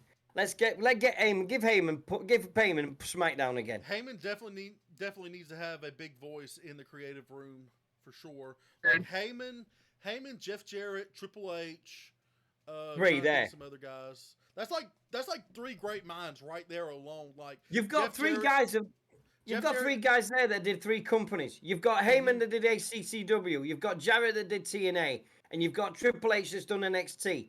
All three have been successful. You've got them on the same company now. You could actually have them run each like Yeah. brand. You could actually have them run each Honestly. brand as like the lead creative. I'd give You know, Jarrett. I gotta- NXT. Since y'all said the new creative, you know what? I'm gonna go with a fresh idea. Go Fire on. Bruce Pritchard and let Jeff Jarrett run NXT 2.0. Thank you. That'll work. That'll work. Wait, fire who? Bruce Pritchard. Fire Bruce Pritchard. Oh, Bruce thank Pritchard needs God. to go. Bruce Pritchard. I've always, it's funny the how good old boys need to go. That's the thing. The good old boys need to go. Yeah. I'm telling you, I want to be there personally when Kevin Dunn get fired. I want to be there like. I just want to point sing the him- Na Na Na Yeah. song. I I I was think about to he's say gone the already. na, yeah. I got to This sing. thing, I think no- he's gone already. It Hold wasn't. on, At, lastly. it wasn't at TNA this week. It wasn't at TV this week. Sorry. You said may Pritchard I was? say this to Kevin Dunn, and I don't think he's watching. Kevin Dunn, you're way past your prime. Leave. Nobody wants you no more. Wait, I thought you How were you going to gonna be a say lot. get and I thought leave you were in going to the be a same lot thing? more venomous, but you did not. But I'm gonna say it. I don't care. Like that. I don't care. Yeah, Brian's that meme of the I don't care that you broke your arm. I mean, No, I I hope Bucky Beaver gets fired and hit by a bus. Yeah. But anyway, all as lot wishing hateful shit on somebody. What are we like? I hope he lives. I hope he Bobby. lives. I hope he lives, but I just want him to Bobby. get hit by a bus. So Well, if not Kevin, right. right now, you know the situation with wrestling and all that, and if Kevin Dunn gets fired, right? If Kevin Dunn does leave WWE, right? I Now- will be the happiest man on the fucking planet. Yeah. Oh, sorry. I will go. I will hold go on. down the street butt naked. Now, I'll be hold so on. happy. No, Bobby, no. hold on. Okay, Hold on a okay. minute. I hope Kevin Dunn stays employed then. Right. if Kevin Dunn goes, that means you've got somebody. Now, I know we all know what he's been like. We all know what everything else he's done at. But end of the day, he's been an executive producer of a wrestling TV show for over 40 years. Mm-hmm. Right? We've all been going on about the sad state of AEW for the last few weeks with their show. You know what Tony Khan's like. What's the biggest way to piss off WWE at this moment? If Kevin Dunn gets fired from WWE and there's no accusations against Kevin Dunn, what's better that Tony Khan says, why don't you come and produce Dynamite? Hell for me?" no. Hell no. Hell no. Do you think Tony Khan wants Kevin Dunn's dumbass to be booking Raw like this, like AEW like this? Hell no. He signed everybody else from WWE. Why not do Kevin Bleeding Dunn? Hey, you put Tony The Khan only with thing enough I crack. want about Kevin Bleeding Dunn is him bleeding. That's all I want. Is it time for a red light promo? Hold on. No, it's not time. Not time. Not time yet. Oh, I was Yeah. gonna Nah, say. you know what's Really? gonna happen? If I would laugh my ass off if Tony Khan broke. If Tony Khan brought Kevin Dunn in, I would laugh my ass off. Yeah. We Well, would know it that's- as soon as we would know it as soon as like it would. Yeah, Like, we see an wait. episode. Yeah, weren't it good Raw without any camera cuts? Without them bloody camera shake shots. There were none of them ding ding ding ding every 2 bloody seconds. It just felt nice. My eyes were a lot better this week than anything else before. Yeah. I can't watch Raw because I would like whenever Kevin Dunn would produce it because I would get Yes. motion sickness. Figured. Yes. Last Monday's was a lot better. It was a lot better in a lot of ways. I might have to revisit it at some point. I might check it It's- out because it sounds a lot better. It was a lot better. I mean, just the opening segment. Raw just kicked in and it went, "Welcome to Monday Night Raw. We are in the middle of a massive brawl between Logan Paul and The Miz. Oh my God, everybody's going crazy." The crowd it was didn't on their matter feet. why. Didn't matter why. It just worked. It's so It nice. just everybody was like, "What the fucking hell's going on here?" But But yeah, that sounds good because I mean, like I said, I was gonna say we went off on a rant, but yeah, but hey, what about Max Dupree getting the elbow from his gimmick? yeah, I mean, he rubbed some people the wrong way. A lot of people the wrong way. I mean, but that's a Eli Drake. That's a classic Eli Drake type of thing to do. Yep. Like He'll be back. I'll put him back in NXT as LA Knight. Put him back in NXT. He'll be back. He'll be back. He'll I think he'll be believe back he'll as be LA Knight. I think they're gonna take him off TV for a minute. He'll be back as LA Knight. Yeah. Or back in NWA as Eli Drake because in NWA he was fantastic. oh god, he was so good in the NWA. Yeah. I thought Especially he with was Mr. gonna Anderson. challenge. I thought he was going to challenge for the world title at one point. Yeah. I thought he was going to challenge Nick Aldis. Yeah. Well, Nick Aldis is on his way out because he's fallen out with Billy Corgan. Really? So don't expect Oh. expect Nick Aldis in NWA much longer. He was like the face of the NWA for years. Nick Yeah. Aldis was like he was trying Nick to bring Aldis that, might go to WWE now. man. Is Nick Aldis gonna like the thing about Nick Aldis though? He was always that big fish in the small pond. Is it like how is he gonna do now in the like sea of sharks of WWE or like AEW wherever he goes? Like that's gonna be interesting to see what happens with Aldis. Yeah. I think he'll go to WWE now since if Bruce Pritchard gets fired, because Bruce Pritchard was the main reason he's not in WWE. Like yeah. Aldis would probably be fine. I mean, in NXT, I don't know if he'd be the world champion. I mean, he might be a contender, but I mean, I think he'd be pretty decent. But Yeah, you're not I going to think believe. that's- Here's a good one for you. This week at the tryouts for SummerSlam, a notable name at the WWE tryouts is Talatihi Polamahu, the nephew of the Tasmanian Devil from Pittsburgh Steelers. Troy Polamalu's nephew is trying out for the WWE. Oh, okay. Really? That's Yeah. interesting. Does he have the Palomalu hair? Or the next in line. That next in Oh. because apparently Dwight Howard Dwight Howard of the Los Angeles Lakers went there and cut a promo. I don't know. Yeah. Yeah, they've just been. No. It's just been on about it. There's been there's a lot of people trying out this weekend at SummerSlam, and it's Troy's nephew. He's going for it. So Dude, that's cool. That's awesome. Yeah. I got a If there's any- WrestleMania main event for y'all though that I Go didn't on. get to mention. What? Y'all gonna laugh y'all ass off at this one though. Oh God, what you got? Aaron I'ma Rodgers build versus Omos Cameron versus Cole. Shaq. Well, you said Shaq versus who? Omos. Oh, hell Omos. nah. Hell Yeah. nah. Oh, Hell that's your nah. boy, right? Right, James? That's your boy, right? Oh, Omos? God. Imagine the promo. Omos, I'm gonna whoop your ass. I'm gonna beat your ass, Omos. You're not gonna be able to beat me one-on-one. I'm That's Shaq. all mine. I'm sorry, but Big that's Diesel. the best Shaq impersonation I have ever heard in my life. That's the best Shaq one I That have was ever such a heard. good Shaq. Oh my God, I was not That's ready. brilliant. That is superb. Hey, Omos. Just be like, oh, you Omos, just hear like, I want to face Shaq, you how does it one-on-one. feel to go one-on-one? Omos, you're not gonna be able to beat me one-on-one. I'll see you as barbecue chicken. You're not gonna beat me. James, I I've hate known the you for Shaq. almost 10 years and you never told me you had a Shaq impersonation. Brilliant. Eddie I keep Kingston. it in the bag. Keep it in the back I'm pocket. shook. I'm shook. Yeah. There's Jack, y'all, another bit can of I a... suggest? Go on, Yes, go on, go ahead, Samantha, Samantha. sorry. Can I suggest a new segment? Oh, What? Shaq sees... Shaq reacts Ah! to like. Oh like God, whatever James, just look what you happened. done. Oh, brilliant. You've Shaq gotta react to reacts something. Yeah. to Vince resigning, or Shaq reacts to. Yeah. I mean, whatever happens, just one segment every week. So Shaq reacts, yeah. Good one, yeah. what if good. segment Or what? right in the IWC booking bot is Shaq reacts.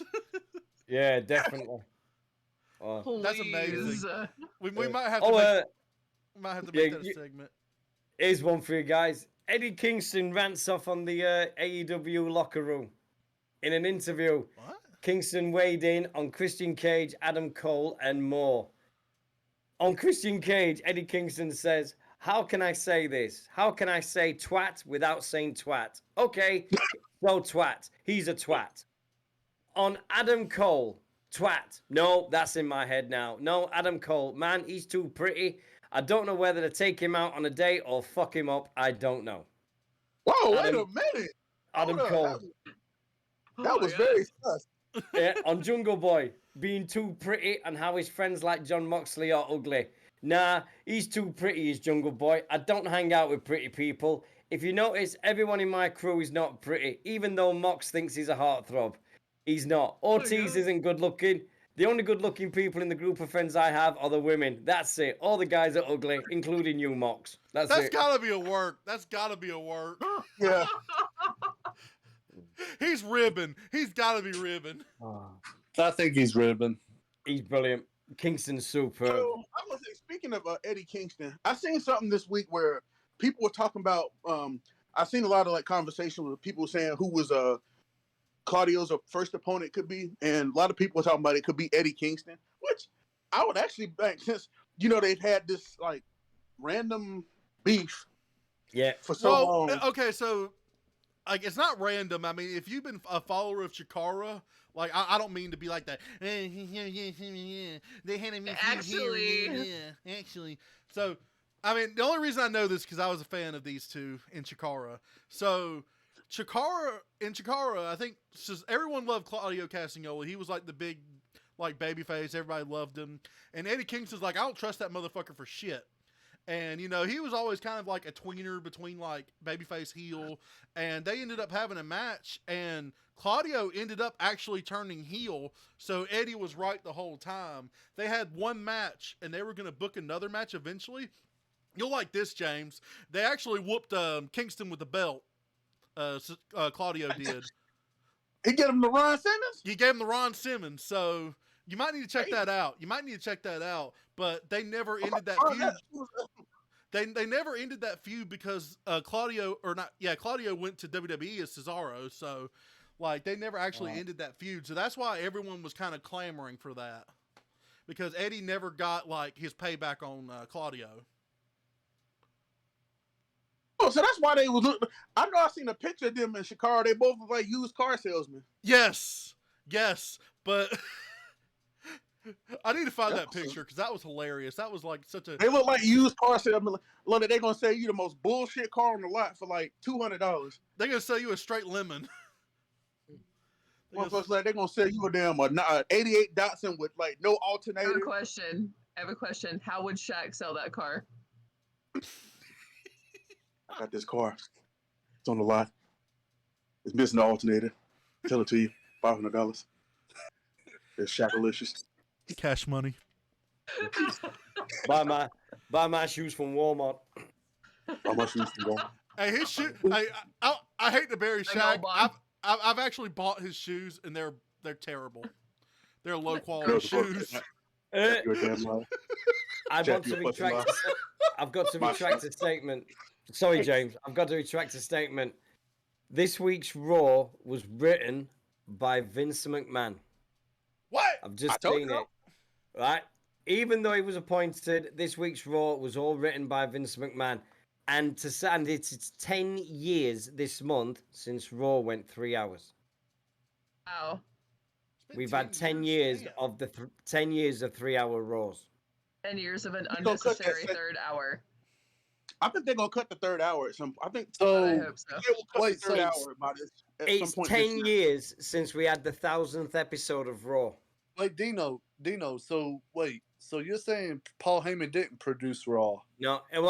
What I'm saying is that Vince McMahon wrote all this week's Raw. He gave everything like that. God damn it, Bobby! Did you hear what he just said? The show was entirely written by Vince McMahon prior to his retirement last week. As of now, it's written by everybody else and things like that. But yeah, that's it. So this week's Raw was written by Vince McMahon. So I apologize, I got it wrong. It's fine. Mistakes happen. Yeah, but be like that. Told y'all. All right. James told y'all this for Raw this week. I was telling y'all. Y'all didn't listen to me. Goddamn y'all. Yeah. I'm just waiting for an announcement. Jim Cornette returns to WWE in a consultant role. Dude, I would mark out. Y'all know I would. His pants. Yeah. Dino, James, Matt, Samantha, you guys know I will mark out big time if Cornette comes in. Mark out is the understatement. But he's your bestie. How would you mark out? He's your bestie. You would already know. Yeah. Well, look, I will get the phone call from him before it'll go on the internet, though. Sus. Where's that rock emoji with the eyebrow? Bobby, you out here lying. You out here selling us lies. Hey, Cornette, call me. Your lies just like Shaq's car on his used car lot. Shaq, I got a bone to pick with you. Don't be talking about my goddamn shoes. Shaq's are the greatest shoes ever created.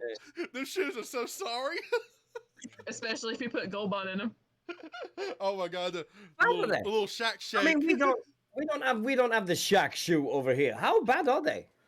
They're pretty low quality. They're affordable as hell. They're affordable. Like, they're affordable high top shoes. Like, they're legit like $20.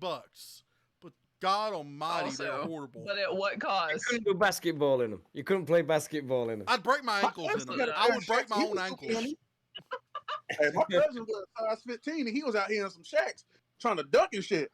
Hey, Mick Foley wore Shaqs. Hey, I don't even want to hear it. Mick Foley was wearing Shaqs to the ring.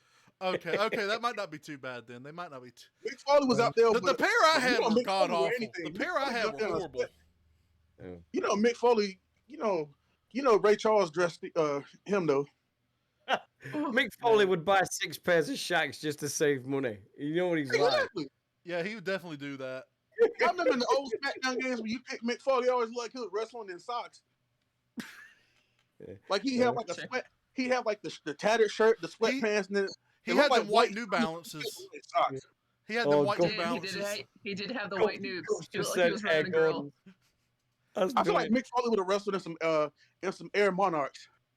Yes, yes, without a doubt. What? Like without a doubt in my mind. Did you guys see that video I sent you with Kevin Owens versus Dave Mastiff this week when they were in the British Oh thing? God, a few that was years ago? great. They Yeah. beat the shit out of each other.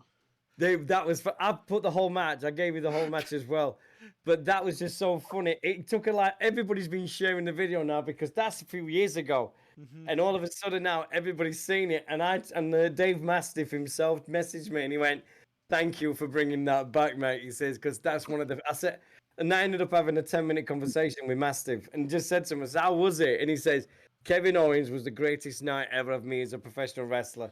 He says, he says, I could not stop laughing the moment I went behind that curtain. He says, he had me laughing so hard throughout that match and everything. He said, thank God I got a beard so people could not stop seeing me smiling. He says, the way he was in that ring, the way he was talking, everything. He says, Kevin Owens will always be one of my favorite guys I've wrestled. It was fantastic that night. And everybody who wrestled Owens has said the same. He's amazing. Because what was it he said? He said like Mastiff was like screaming and cussing at him, and Yeah, then no and Owens is like, chance. "Hold on, why are you cussing? Why are you cussing Why so are you much?" swearing at me? And he goes, because I can. And he's got on his chunks, 100% bastard. Because Dave Mastiff was always introduced as Dave the Bastard Mastiff. He was always that. And then he goes, why are you swearing? And then he goes, yeah, that's not fucking polite. Boom. Which is genius. And then the agility of Mastiff when he flipped on his head. Everybody lost their mind. Everybody lost his mind. NXT UK. Dave Mastiff is, yeah. I need to catch up on NXT UK. From what I've Oh. been seeing, man, they've been having some good shit over there. Yeah, it's Dave Mastiff's brilliant. He was absolute Dave Mastiff versus Otis Bucket. Hey, But hey, don't be talking about that my alter match, ego like that. that match But reminded yeah, honestly. yeah. But every time Kevin Chapel, Owens can came, you do the worm? oh, I don't know. God. I might hurt myself if I try to do the worm again. I That's used the to. I worst. used to do the worm, but I can't anymore. Oh, No, that's why that's I the asked. worst. I said he could do the possum. I would like tear both my rotator cuffs if I tried to do the worm, and I would probably break Like my the knees. first, I would go. like, I would try to wave, you're push like- myself up, and you would just crack, and that's it. It's all over. I used to hate You the just worm. face plants on the ground. Yeah, I'm I used to dead. hate the worm. You pedigree I hate- yourself. Yeah, I hated basically. the worm. That's, You hated the worm. this is That used I to be my hated it. a wing signature. clipper. That used to be my Can you just- signature. Well, can I you mean- imagine it? Right? Can you imagine being in the ring and you get body slammed, and all of a sudden you're laying there and you're going, right, here we go, WORM, yeah. Got his left sliding on the ring, yeah, and you get pummeled by an elbow. You wait 5 You get minutes to chopped be in the hit by an throat. elbow. I think it's a chop. He comes down with like a chop. You Yeah, have to lay there. a chop for an elbow, a chop for 5 minutes, and you go, You have to just, Yeah, you have I'm to supposed sell to for be- like 5 minutes, just lay yeah, there. just lay here 5 minutes, WOR. It's the strongest yeah, bulldog of yeah, all time. That yeah, hits you with the follow up. Absolutely. and a chop. Do me a favour. Get me out of my brain. It's the worst finishing move I've ever seen in my life. It takes that much time up. Even SmackDown, the video games won't allow it. It's like, oh my God, really? I remember in the old SmackDown games, I used to every time I fight against Scotty Too Hotty, he do the worm. I always played his Test, because Test had that running big boot. Man, I kicked the shit out of him every time he tried that shit. Put your ass down. Ass down. Oh, that damn hopping around. You just see WOR kick. Nope, not today. Yeah. Test used to have the best thing ever. Don't you Right. mess with my testicles. How they got away with it was brilliant. Test Nah, he was had the great. funniest big boot. There was one match, I think it was a hardcore match with Raven. He did the funniest big boot of all time. He went the big boot Raven, and there was like a trash can lid there, so he slid. He slid on the. I was like, yo, he did a sliding big boot, and it was like one of the greatest things ever. I'll have to go find that again. There's some great moments, but yeah, God bless Tess. He's missed a long. Andrew Martin, he's missed in all big ways. Superb guy. Always be remembered at Jilted at the Altar with Stephanie McMahon. He had a really good elbow drop too. It was Yeah. solid for a 7-footer, or he's like 6. Yeah, I'm gonna say for a big man, he had a solid elbow drop. Yeah. Yeah. I Even still remember Scott that feud he Steiner. had with Shane McMahon, where they introduced the Mean Street Posse. Oh hell. I And the can't- Main Street Posse had the theme though. I might dress up as one of them for Halloween. Y'all gonna just see me in a Which gonna see me in the one? Kmart. I want to be sweater Pete and, Gas. I want to be Pete Gas. You guys Rodney. have you Rodney. guys have got to go around. You guys have all got to go around dressed as a Mean Street Posse. I'm just gonna see you all dressed in tank tops, and that's gonna be the Just a funniest sweater bit of the lot. vest and shit. Yeah. Absolutely. God. You could all dress up. Hey, get Samantha and everybody dress up as the Samantha Triple H wedding, and have somebody get him along there with Triple H and get I'll married have at to, the like, altar. Thought seriously about being Stephanie with the Undertaker symbol and just walking around with it behind me and just like man screaming at people. You know, the whole time she's just like wail screaming. She's like, ah, like the whole No, time. Sam, Yeah. you could do it. You could do the promo with Vince McMahon going, "I just want you to die." Oh God. Cuff said, James, if Absolutely. you shake your head really fast, I swear you look just like D'Lo Brown. You better recognize the fact. Oh hell, James. James said is bye. gone. Yeah, you better recognize me. But I recognize. I still want James to do You the know how many like people have told me shimmy. that now? Like outside of people telling me I look like Mike Singletary, somebody has told me I look like D'Lo Brown. This because I remember I posted a picture of D'Lo. They said, "Is that you?" I'm like, no, that is not me. The Mike I said, Singletary hell. one is literally your doppelganger. Hey, just Dude, wait I there. dressed up- fun You fact. could get an Aces and Eights T-shirt and be perfect, mate. Dude, I might dress up as D'Lo Brown. I'm gonna get one of those old big ass like puffy vests, and I'm just gonna walk around and just doing this. Just get like a chest protector. Just get a chest protector. You have a big ass chest protector. Y'all gonna just see me. You're looking at the real deal now. Dude, you can legit like go to like Walmart Yeah. and get like one of those like sound reducing like foam or like one of the mattress toppers and cut that shit out. You can Oh, make yeah. that. Well, can I just say, yesterday, on the 28th of July, 2013, it was my debut was in the Rumble, and and it came up on my memories, and I just went, oh, look, Dino Ziggler, because I used to have bleached long hair, and that's when I went to the Rumble at number 38 and everything. Oh, look, Dean Mitchell. No, it's Dino Ziggler, because I looked like Ziggler big style then. Oh God. But yeah, that came up yesterday. I was like, oh Yeah. my God. Yeah. That was embarrassing. So- That was really embarrassing. Making me think of that makes me think of like the fight scene that me and Samantha put together. That we had a Yes. person that we did like he had never done a fight scene, never had any kind of experience. I've done backyard wrestling and done some pro wrestling training.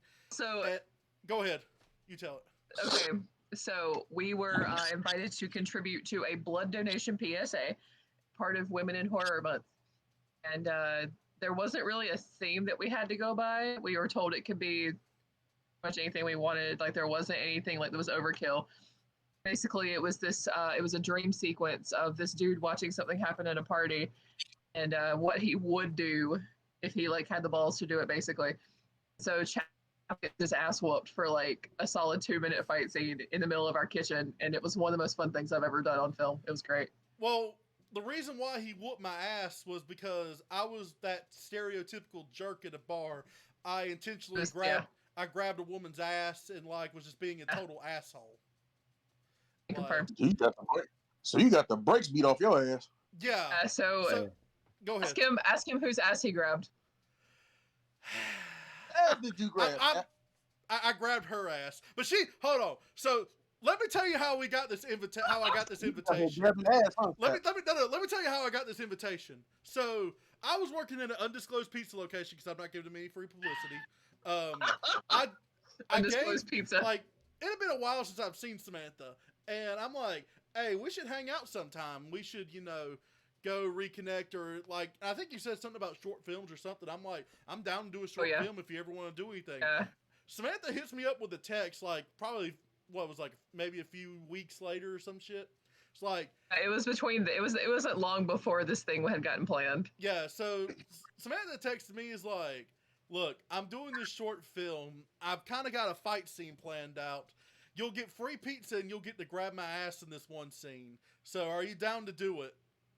And I'm like, I mean, I would have done it for free, but sure, why not? I'll take the other stuff. We really, well, I approached him and was like, hey, we need a resident, like, asshole. Come and play this character. Can you do that? And he's like yes, absolutely. I would be the best, like, asshole that you could find. So, And keep in mind that grabbing her ass was like grabbing my sister's ass, basically. Like it was real weird. We're literally like got the brother sister dynamic with each other. So we did this in her mom's house. So because that's the only literally in front of my parents. Yeah, her mom was literally down the hall watching me do this, and it was like the most awkward shit. Like my face, It was weird. I wish you could have seen my face after I did it, because I'm like, oh my god, this feels so weird. Dad's just standing in the like the door frame, going. It's like, you really grabbing my daughter's ass Anyway. right now. So all of this is to say, But- after this happens, Yes. our friend who was in the cast with us, his character is like, I'm gonna step in and do something about it, except he doesn't actually. We get to see what he would have done. And so Chapel and I and this friend, we spent like 3 hours building fight scene in my kitchen. Yeah, it was legit 3 hours. Because I remember initially I wanted the fight scene to end up spilling outside, and I wanted to go through a table. But we didn't have the funds to make that happen. That's what I wanted. I Didn't wanted to go have through a the- table. That's one of them foam tables. Well, the problem was the lighting. The lighting was the problem because we were shooting Oh. it at night, so we didn't have a way we could. Oh. Yeah, we So- didn't have, So but let's just leave it contained. yeah, so we left it contained. Basically, the way the kitchen was, it was a small little area, but with a big round table in the middle. So we worked our way around. We put some brownies on a cookie sheet. We actually cooked brownies for this, and Confirm. yeah, Brett ended up throwing the brownies off the cookie sheet. We did eat some of them, and smacked me in the head with the cookie sheet. Samantha told We'll me, took a cookie sheet to the face. yeah, I took a legit cookie sheet from Walmart you could buy. It was a flimsy one, but it was a cookie sheet nonetheless. And Samantha's like, you don't have to bump. You can just stumble out. I'm like, but I'm going to bump. Because that's all I know. That's all I know. And Chapel bumped in the floor. and I took a bump in her kitchen, in her mom's kitchen. Like, she had hit me, and I just went, I fucking fell. Chapel fell out of frame, and I was like, what? But it's Our funny, house is though, older because- than either of us, and he didn't need to. He almost bumped, like, he could have bumped through the floor at this point. It was so bad. Yeah, it was a good bump though. It was solid. And then we ended up not even using that. I think what we did was we shot to where I fell down in the camera shot. Sure. Yeah, we shot to that, and then he brought me back up. Brett's giving me the deal in the chair, and I'm like sitting there. He's like pummeling me. That was the hardest shot. That we had to do because we couldn't find the right angle of where he was pulling his punches. That was the hardest angle. And Oh yeah, that was. I feel bad for production because they have to constantly. I mean, they have like 10 cameras that they have to coordinate where it doesn't look like they're pulling anything. And it was funny. I was laying there bloody, and I just gave him the double bird. I gave him the double great. bird, and then Were you legit bleeding or? no, she made a concoction. Like It was a concoction, indeed. as I say, I've never bladed myself. Oh yeah, no. Like that would have been Bleeding in this house. I'm not bleeding for real in someone's house, but ended up shooting up. She broke my neck, and that's how it kind of went. But it was solid. We had it in. Oh, shooting up. Yeah. Well, Yes, yes, James. Yeah, she broke my neck for real. Yes. Like she did the No, good old you were she shooting did the up. neck crank. Damn. Yeah. Damn. So you caught an ass whooping and a Mortal Kombat fatality. Well, I caught the Yes, fatality yeah. for real, and I caught the ass whooping for fake. Fatality. If that makes any sense. Say, all you needed was somebody to yell, "Toasty!" Yeah, that's. Oh, we should add that in. That'd be cool. I didn't even think about Yeah. that. But I Look at ended that. up. I'm giving y'all. It was funny because we had done a deal where, like, she broke my neck and I spit out blood. And Oh, yeah. that's the reason I can't. I would show y'all this because this is great, but I'm afraid Twitch would think she really broke my neck or some shit. But Yeah, we're not here for violence Yeah. on a wrestling stream. yeah, I know, strange, but yeah. Whatever. But that was interesting looking at it from like a production standpoint with like, actually doing pro wrestling fundamentals, and everybody was mentioning like, look at the pro wrestling background they have. It was just Yeah, it we was did so get a couple funny. comments on that. We were like, yes, we have an extreme professional wrestling background. like Like I said, I just Great. like between my backyard wrestling knowledge and a little bit of training I got, that's like I said, it was just the most interesting thing, and that's kind of what got us So back to ready- hanging out. So ready for you to get to 50 subs so we can see this backyard wrestling package that you've promised. Yes, I have the video. Like I said, it's ready to go. Just we gotta hit the 50 followers. We gotta get 50 followers, and then We're gonna get there, god dang it. yeah, we're gonna get Absolutely. there. We're But, only 21 away. We're only 21. oh, Cuff in the chat said, I think talking about us all being the nation of domination, basically, saying James dresses D'Lo, he'll be Mark Henry, Bobby can be Owen Hart, and me and Dino will be PG-13. All right, Dino, who's rapping, me or you? No, I don't. I'm British, mate. I can't rap to save you. Come on, mate. Name me a good British rapper. Please name me one. Come on. I can think of one person, and you guys will have never heard of him, and that's British rappers. That's it. Atmosphere? No, not Atmosphere. I can just think of Professor Green. That's the only one that I can think of with me. But anything else, no way. So y'all want to look at some, see what Booking Bot's doing nowadays? Right now, the IWC Booking Bot and rates and matches. Oh God, Yes. There we go. Yes. Okay, I love this segment. Let's go ahead and let's switch over to visual screen here. Okay. Slightly less fun than Shaq Reacts, but I'll take it. So the first match we got Veer Mahan versus Brock Lesnar on Monday Night Raw. Oh no! That's a 5-star bout. I do. That want is to a see this match. 5-star match. I do want to see this match. I'd buy that match for $1.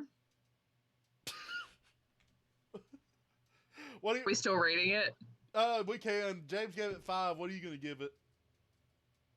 Ooh, yeah. I'm gonna go 5 to 6. Yeah, as I say, we're rating out of 10, so I guess James would give it a perfect 10. Because I know James wanted to see that for a while. Goddamn right. I would have Veer go over. I mean, I wouldn't be mad. What about you, Dino? Yes, Veer go over. I just have to change his finish because that finish he has is fucking god awful. Yeah. I'll go with what you just said. Yeah, definitely. I'll go with same. Yeah. I'm giving it 8. What about you, Yeah. Bobby? I'll get 7. 6. All right. Next up. Hold on, let me click on the full screen here. At AEW's Forbidden Door, we've got Kairi Sane versus Asuka. Ooh. 10 out of 10. Yeah, that's a 10 out of 10. Take my money. Especially if you have Absolutely. Asuka work as a heel. Yes. Like, that. Absolutely. Promo. 10 out of 10. The promos would just be screaming, wouldn't it? I mean, Which makes it an 11 out of 10. well, I mean, what? So, how I would book this, I would have them 13 do, out of like, 10. Yeah. Let them do backstage segments, let them talk in Japanese, and just have the subtitles under it. And then when they There you actually have the match, they'll just scream in each other's face. Like, There I'm you down go. for that. That's Oh, a 10 out, here that's for a that. 10 out of 10 for me. Especially Absolutely. as a Kairi Sane, like I was a white meat babyface. Like give me 10 of that match. Really? What about Bobby and Dino? What would y'all rate that? I'd give it a 9. It could be a cracking match, no doubt about it. But yeah, I'd give it. I a give 9. it 8. Okay. All right, next match. This is going to be an intergender match, which is interesting. Ooh. On AEW Dynamite, we got Ronda Rousey versus Swerve Strickland. 2. Ronda Rousey versus Swerve Strickland. 2. 2. 2. I give it about a 1. What the? I'll give it a depressing 3. A depressing 3. I give it a 2 just because Swerve is there. I'd give it a 2 just to see Ronda put Swerve in an armbar. Yeah, that's fair. What about you, Bobby? 2? 3. Or 3? Okay. Yeah. Okay, we got 2 more we'll do here. And on Friday Night SmackDown, we got Christian Cage versus Seth Rollins. Ooh. that who'd be the was face? That's a 9 out of 10. Solid. Rollins solid got eight. Only if both of them could be heels, though, because if any of them in the Yes. baby face, it destroys it. So Yes. they'd have to Well- be both heels. Well, quick question: Is Seth Rollins' parents alive? Yes. Yes. Okay. There you go. Okay, so does 8 out of 10. does Seth have any relatives that are dead? I don't think he does. Because Christian Well, will go I after don't know. them. I don't know. God, yeah. I don't know him personally, so I couldn't tell you. If anyone will find out, it'll be Christian. Hey guys, was I'll it? be right back. Hold on. Like, Hey, hey, was Seth, it remember that Christian? dog?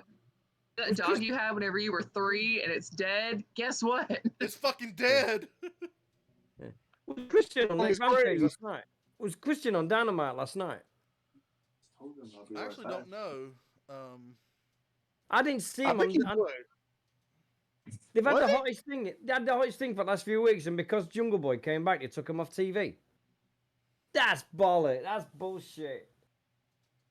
I mean, they're probably going to bring him back. I think they just did it for Fyter Fest, I believe. Oh. I don't know. He'll probably come back, but I'm definitely giving that match like a 9 out of 10. Because I think that Yeah, I think excuse the me. work rate on that match alone would be fantastic. Yeah. Absolutely. And our final match for this week, we got it Forbidden Door, Tony Storm versus Io Shirai. Oh, yeah, 8. Yeah, Yeah. that's an 8. For 7 me. to 8 for sure. 7 to 8 for sure. I give it an 8. They should have I've done seen that. They that should have done them two in NXT, but it didn't happen. So they had the chance to do Did that they- with NXT when they missed out on it. Oh wow, yeah, that is true. Did Who that are happen? you, who are you booking as the face? Io Shirai. I think I won't put Tony Storm as a heel. I won't put Tony as a heel. No way. Yeah, I think Tony would be a good baby. I mean, well, it's hard to say because both of them can play both roles like pretty well. Yeah. Exactly. Like I like Shirai as the heel, and then I think I'd go Io as the heel, and I think I'd go Tony as the babyface. Who are you I think booking to so. win? There I had feel to like be- I've seen that match. It's hard to say because like just like in a vacuum, that match is like hard to book. But if you had like other like outside circumstances going, like if you had like outer forces like going on with this, like I'm not sure. That's hard. I mean, I guess put the babyface over. The faces I'm making here. I don't know. I think I put the babyface over. I don't know. Like if you look at it in a vacuum, I think that's how I'd have to book it. Like I mean, if there's gonna be a return match, I mean, let the heel win. I mean, Yeah. It depends on how you're booking it. If you're doing it as a one-off, I mean, I guess give the babyface the win, send people home happy. Yeah. But Who could forget the famous statement from SummerSlam? We can't have the Nexus win. We've got to send the kids home happy. well, that was wrong because they had more shit to book later. That was bullshit. Cena had to win that match. Get fucked. Sorry, swearing, but God, dear You're me. fine. That dear me. Sorry, you had the hottest thing ever in WWE over the last 10, 15 years, and you had 3 of them versus Cena at the end of SummerSlam, and Cena went over. No, wrong. Absolutely The way wrong. it was even worse by like you look at how he went over. Like he literally he DDT one dude on the floor. And it was just like, wow, really, Cena? This what you gonna do? There's an interview. If you look at, I'll find it for you. There's an interview that Wade Barrett explained exactly what happened that day. They all turned up and everything that was going off. And then Arn Anderson said to him, right, here's what's happening. You've got to go and see Vince McMahon. There's been a change of plans. They went to see him and they said, there's a change of plans. John Cena's winning the battle. This is what's going to happen. He's going to eliminate you. And we're going to send the crowd happy because John Cena's going to beat the Nexus. And of which Wade Barrett went, Well, why? Because I thought we were supposed to be going over. Yeah, but plans have changed and they changed, and this is the way it's going to be from now on. And you hear John Wade Barrett at this live event say everything about that SummerSlam, and it is a cracking interview because Wade will speak. I mean, Stu, his real name, he speaks from the heart, and he always said about it, and he says, "I didn't agree with it, I didn't like it, but I went across it because what Vince McMahon wants, Vince McMahon gets." He said, "But I didn't like the finish. I didn't think we should have lost that match." Yeah. And you just watch it, and it's really interesting. Cuff said EO and Jericho- Storm were in the finals of the Mae Young Classic. They were. Yeah, I knew I seen it somewhere. Mm-hmm. yeah. Yeah. So let me see. My brain was like, I know I seen that somewhere. Yeah. Yeah. Do you know who else was in the My Young Classic? Who? Rhea Ripley versus Dakota Kai. Do do do do do. Dakota Kai. Do do do do. I love how much you love that bit. It's the Brits. It's absolutely the Brits. It's the Brits all over. We're crazy at things. I mean, the guy that's just joined that faction on NXT, Zach Gibson, the Grizzled Veterans, and they've now changed the names and everything and the gimmicks and the clean shaven. The first ever episode of NXT UK was at Cambridge Corn Exchange, and I went to. And he came out and cut a promo, and everybody was shouting, "Shoes off if you hate Zach Gibson." And if you look at the crowd, there's about 1,000 people took their shoe off, and they're holding it in the air. But the best of it was, I started chanting, "Fuck off back to 5-Star." 5-Star being the promotion that Zach Gibson had aligned himself to before WWE, and he was being paid all this money. So me being me, I just started chanting for a laugh, "Fuck off back to 5-Star." All of a sudden, everybody around me went, "Well, that's a good chant. Yeah, let's go." And then you get 1,000 people, instead of chanting "Shoes off if you hate Zach Gibson," was shouting "F off back to 5-Star." Ending the editing of WWE. We were all shouting, "I bet the editing of WWE is going to have a field day with this." But if you watch the very first episode of NXT UK from a few years ago, Zach Gibson's in the ring and he's doing a promo, and all you hear is 1,000 people chanting "Shoes off if you hate Zach Gibson," and everybody's got their shoes off in their hands like that. It's brilliant. It's absolutely brilliant. So I love the Brits at wrestling shows. We do the stupidest things. We do crazy little things. Roderick Strong, shitty little shoes. We chanted at Roderick Strong, shitty little shoes when he's in the ring and he's going, What's wrong with my shoes? What's wrong with my shoes?" And they're going, "Shitty little shoes, shitty little shoes." He's going, "What's wrong with my shoes?" And nobody got it. It was superb. The Brits, I will love the Brits forever because we come up with the craziest chants and everything. Hey Bailey at Hey NXT. Bailey was the best one. Hey Bailey Bailey is was the best one. the brilliant. That then but Dakota Kai do just came out of nowhere, and that was just genius. So even Rhea Ripley was laughing in the middle of the ring at that one. So we're brilliant. When we get going, there's nobody who touches. But my all-time favorite is Dakota Kai and "Shoes off if you hate Zach Gibson." It's the best ones of the lot. Absolute mile. All right. So Meanwhile, back at the ranch. Yep. So y'all ready to cover these those 2 pay-per-view events going on this weekend? Yeah. Let's do it. All right. So we're gonna start with Ric Flair's last match show, which is pretty big, like card. Like you would think, like it would just be a 1-match card, but this actually has some solid matches on there. I so wish I was in Nashville this weekend. You'd catch both SummerSlam and that. That would be Yeah, I know. Mhm. So, all right. So here's the matches here. Looks like they're starting off with the Bunkhouse Battle Royal, which consists of Adam Priest, Big Damo, Brian Myers, Bully Ray, Crimson, Crowbar, Gringo Loco, James Storm, Cal Harrow. Is that how you pronounce his name? He doesn't have a link on Wikipedia. Commander, I guess that's his name. I thought he was gonna have a last name, but Ricky Shane Page, Simbody, Wolfie D, and then others to be announced. It's Sinbad. Or Simbody. It's Simbody. It's fucking God, who's Simbody? Shit. I know that name. I fucking know that name. Hold on. Wait, what the fuck is Sinbad become a wrestler? Oh, that's Sinbad. Kazarni! That's fucking Kazarni! Who remembers Kazarni? Nobody remembers Kazarni? Oh, he was in ECW, wasn't No, he was on SmackDown. They did like vignettes. It was this guy. He was supposed to be like a carny, and he spoke in carny. That was his gimmick. he? His name's Sinbad now? What? It's Sinnbodhi. Oh, Simbody. so he went from Yeah, Simbody. Kazarni to Sinbad. Like, what the fuck? Sinbad.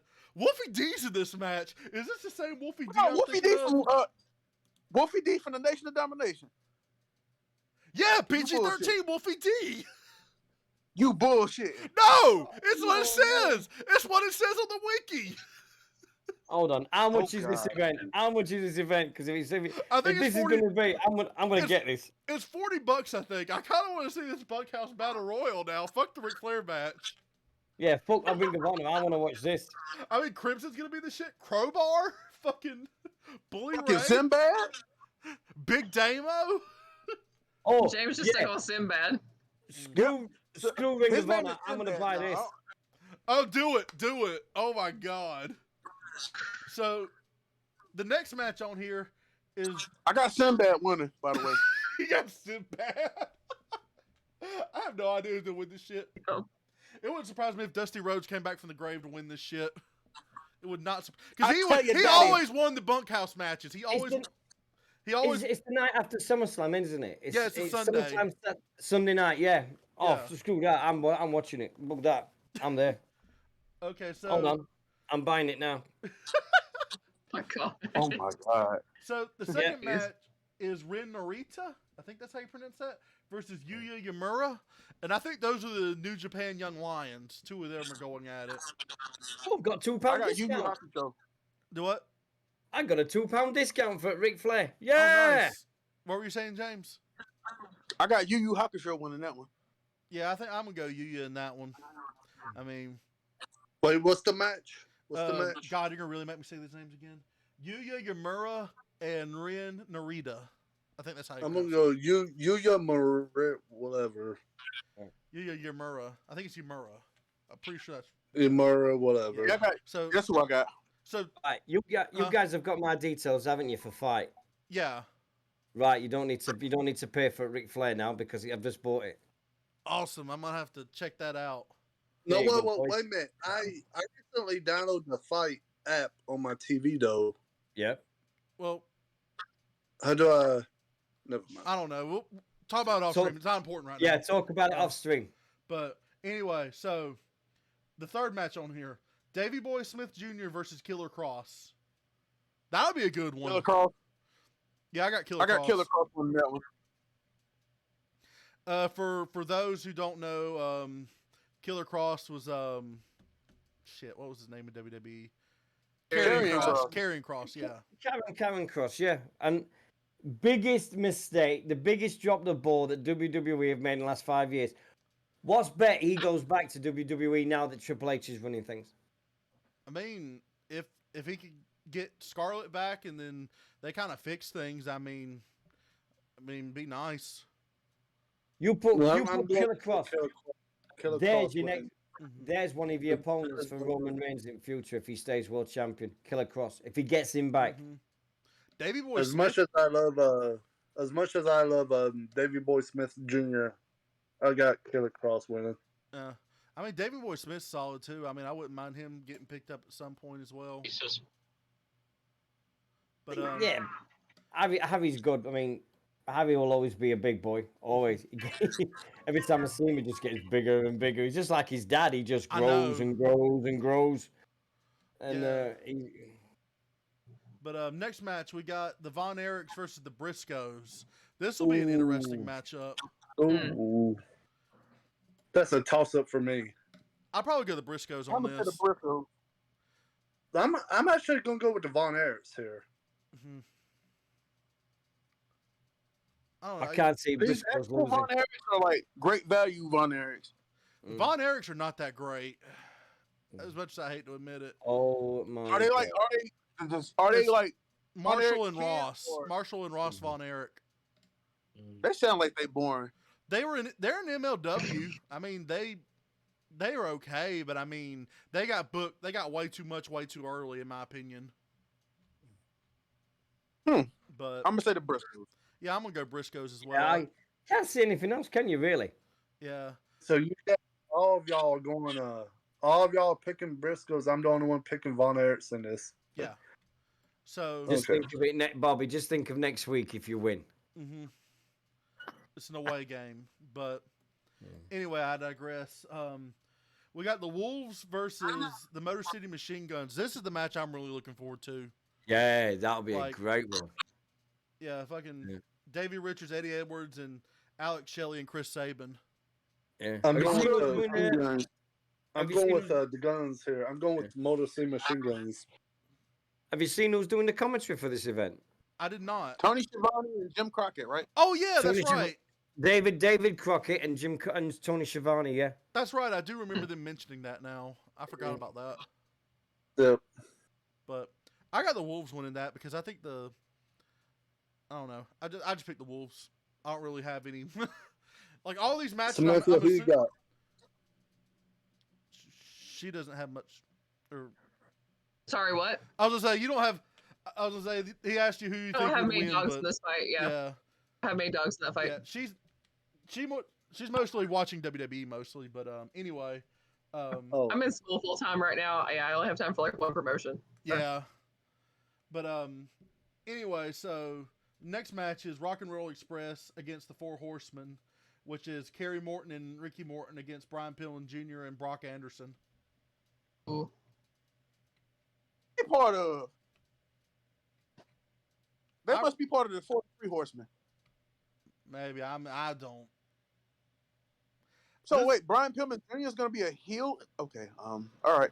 I'm gonna go with the 43 Horsemen. 43 Horsemen.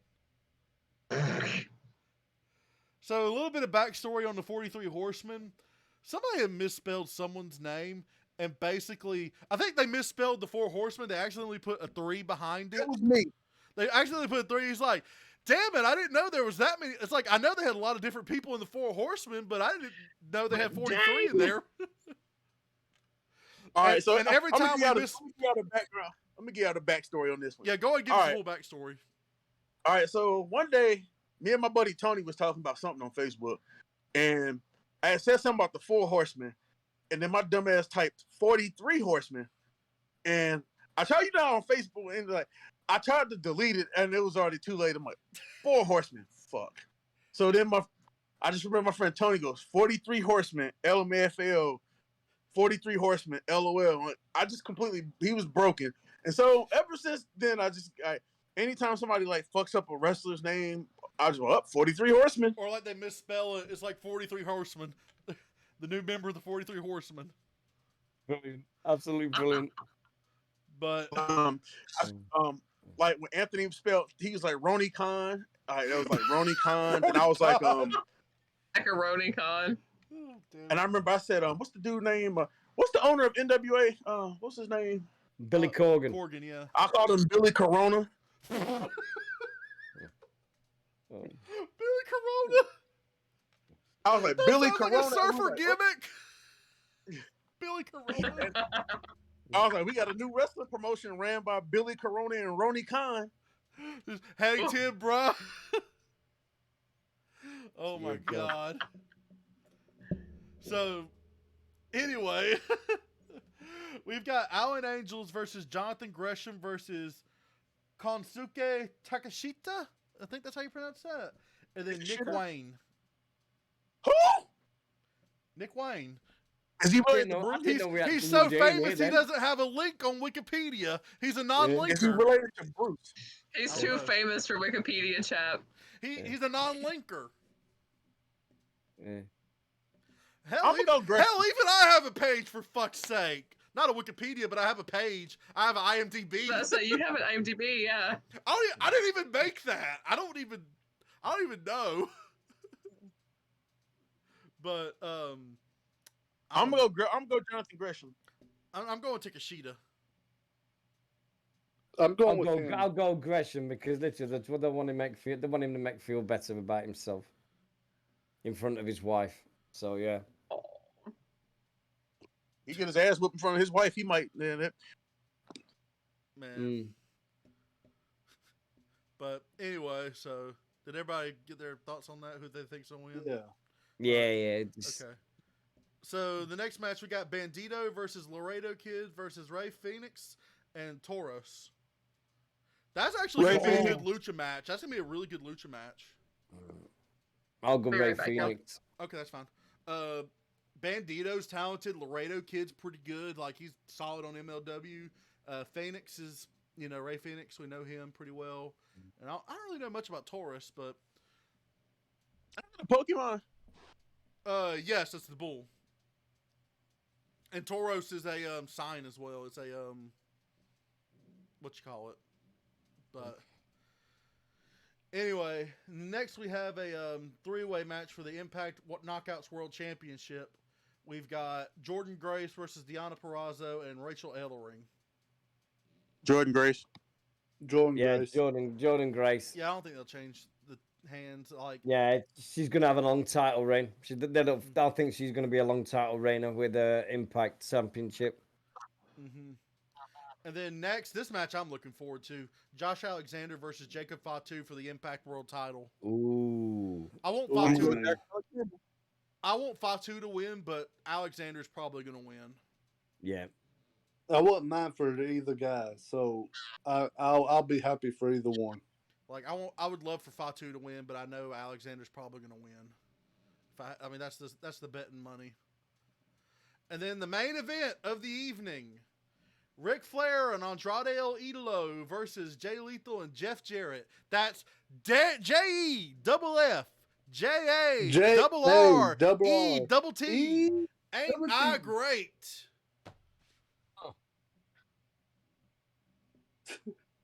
That's my boy. Nah. But anyway. Gee, let's think who will win this match. He's actually said now it's his last match. He's actually said it. So he changed his mind again. He says he will be managing and he will make appearances in the ring, but this is his last wrestling match. I'll buy that for $1. I'll buy that for 2 food stamps. And a box of oodles. Well, let's see. I'll buy that for a singular Newport. Hey, I got a question. Who's everybody's picking to win this one, huh? Oh, gee. Let me think. Jeff Jarrett, just to I'll piss give you everybody off. I'll give you 2 guesses.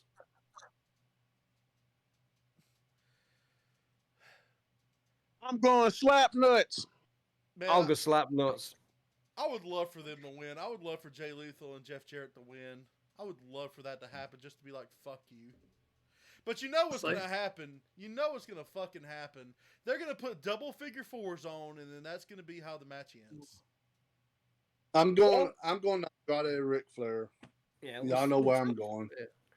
I think my prediction: the match will continue, and then Jim Cornette's going to appear, run down the ring, hit Flair in the back with his tennis racket, and then piss off back to the back. Whoa, wait a minute, Dino, hold on. I'm gonna throw this in there, and this is wishful thinking on my part. He grabs the mic and he mentions my name live. Oh, good. Fuck off. Yeah. And then He throws a brick. He grabs a mic and goes, "Don't forget to watch World Breakerz live on Twitch at midnight." If you do that, if he does that, I'll believe you. Yes. I'll start believing you. No. Guys, wait a minute. He mentions my name too, Bobby. We'll hang out. We'll go to Longhorn, get something to eat. Yeah, whatever. Why's it gotta be? Why Longhorn? We're not paying Longhorn. Why Longhorn? We're not paying Longhorn. We're not sponsored. We're not sponsored. This man said, Not out a of all sponsor. the places you and Jim Cornette could go, you pick punk ass Longhorn. What's wrong with Longhorn? They mid-level steaks. Whatever. Terrible customer service. Hold on, Longhorn's got a really good mac and cheese. I'm gonna say that they got a really good mac and cheese. I can't. Well, hold on. Wait. If not Longhorn, Jim Cornette, Outback Steakhouse. Outback's worse. What? Outback's worse. like saying you would rather use the porta john in the damn country or the porta john Okay. in damn. That's like Hold saying on, I'd wait, rather wait, shit in the wait. woods and Y'all use a over- porta john. Wait a minute. Leave y'all alone for Texas 2 Roadhouse. minutes, and we're debating between steakhouses. What about Texas Roadhouse? Hey, they steaks all right. What about it? They got that bread though. They have really good bread. Hey, that's Cinnambutter though. Yeah. All right, Texas Roadhouse, Jim Cornette. If he would, swear, Samantha Bobby, would you take would Jim say Cornette to Applebee's the always Olive had a- Garden. I Or- would I'll take just Jim put Cornette Cub anywhere. says you can You would- check out his predictions on a Facebook page. I would take Jim Cornette to Zeno's. Let's be real. Oh, they don't even know what Zito's is. Ah. It's They're it's lost. a smaller Italian restaurant in the town of Troy. Nah, they're gonna go to Carolina Ale House, chap. Oh hell nah. That's some shit ass service right there. That's some. I'll bury Yeah. Ale House on here. I I'm don't give mad a about fuck. that place, too. Mm. I'm still mad at them too. All right, I'm tell you the story time right there. All right, me and Shap went up to we went to watch the NFC playoff game or divisional playoff game between the Packers and the Panthers. Was it? No, No, it was just a regular game. I was coming up to support your Packers. Yeah, because we played y'all. It was like at Lambeau Field, and we were literally making fun of Kevin King the whole time because he was being a useless bastard. So I think I asked. I think Carolina was playing one game, and I think the Packers were playing another one. Because I think we would have talked way more shit with each other. I don't remember us talking that much shit.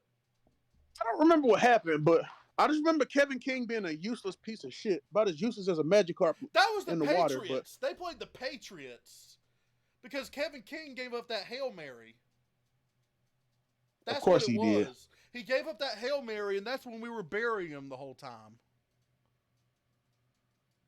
Yeah, and then I remember I asked them for something, and they fucked up my order twice.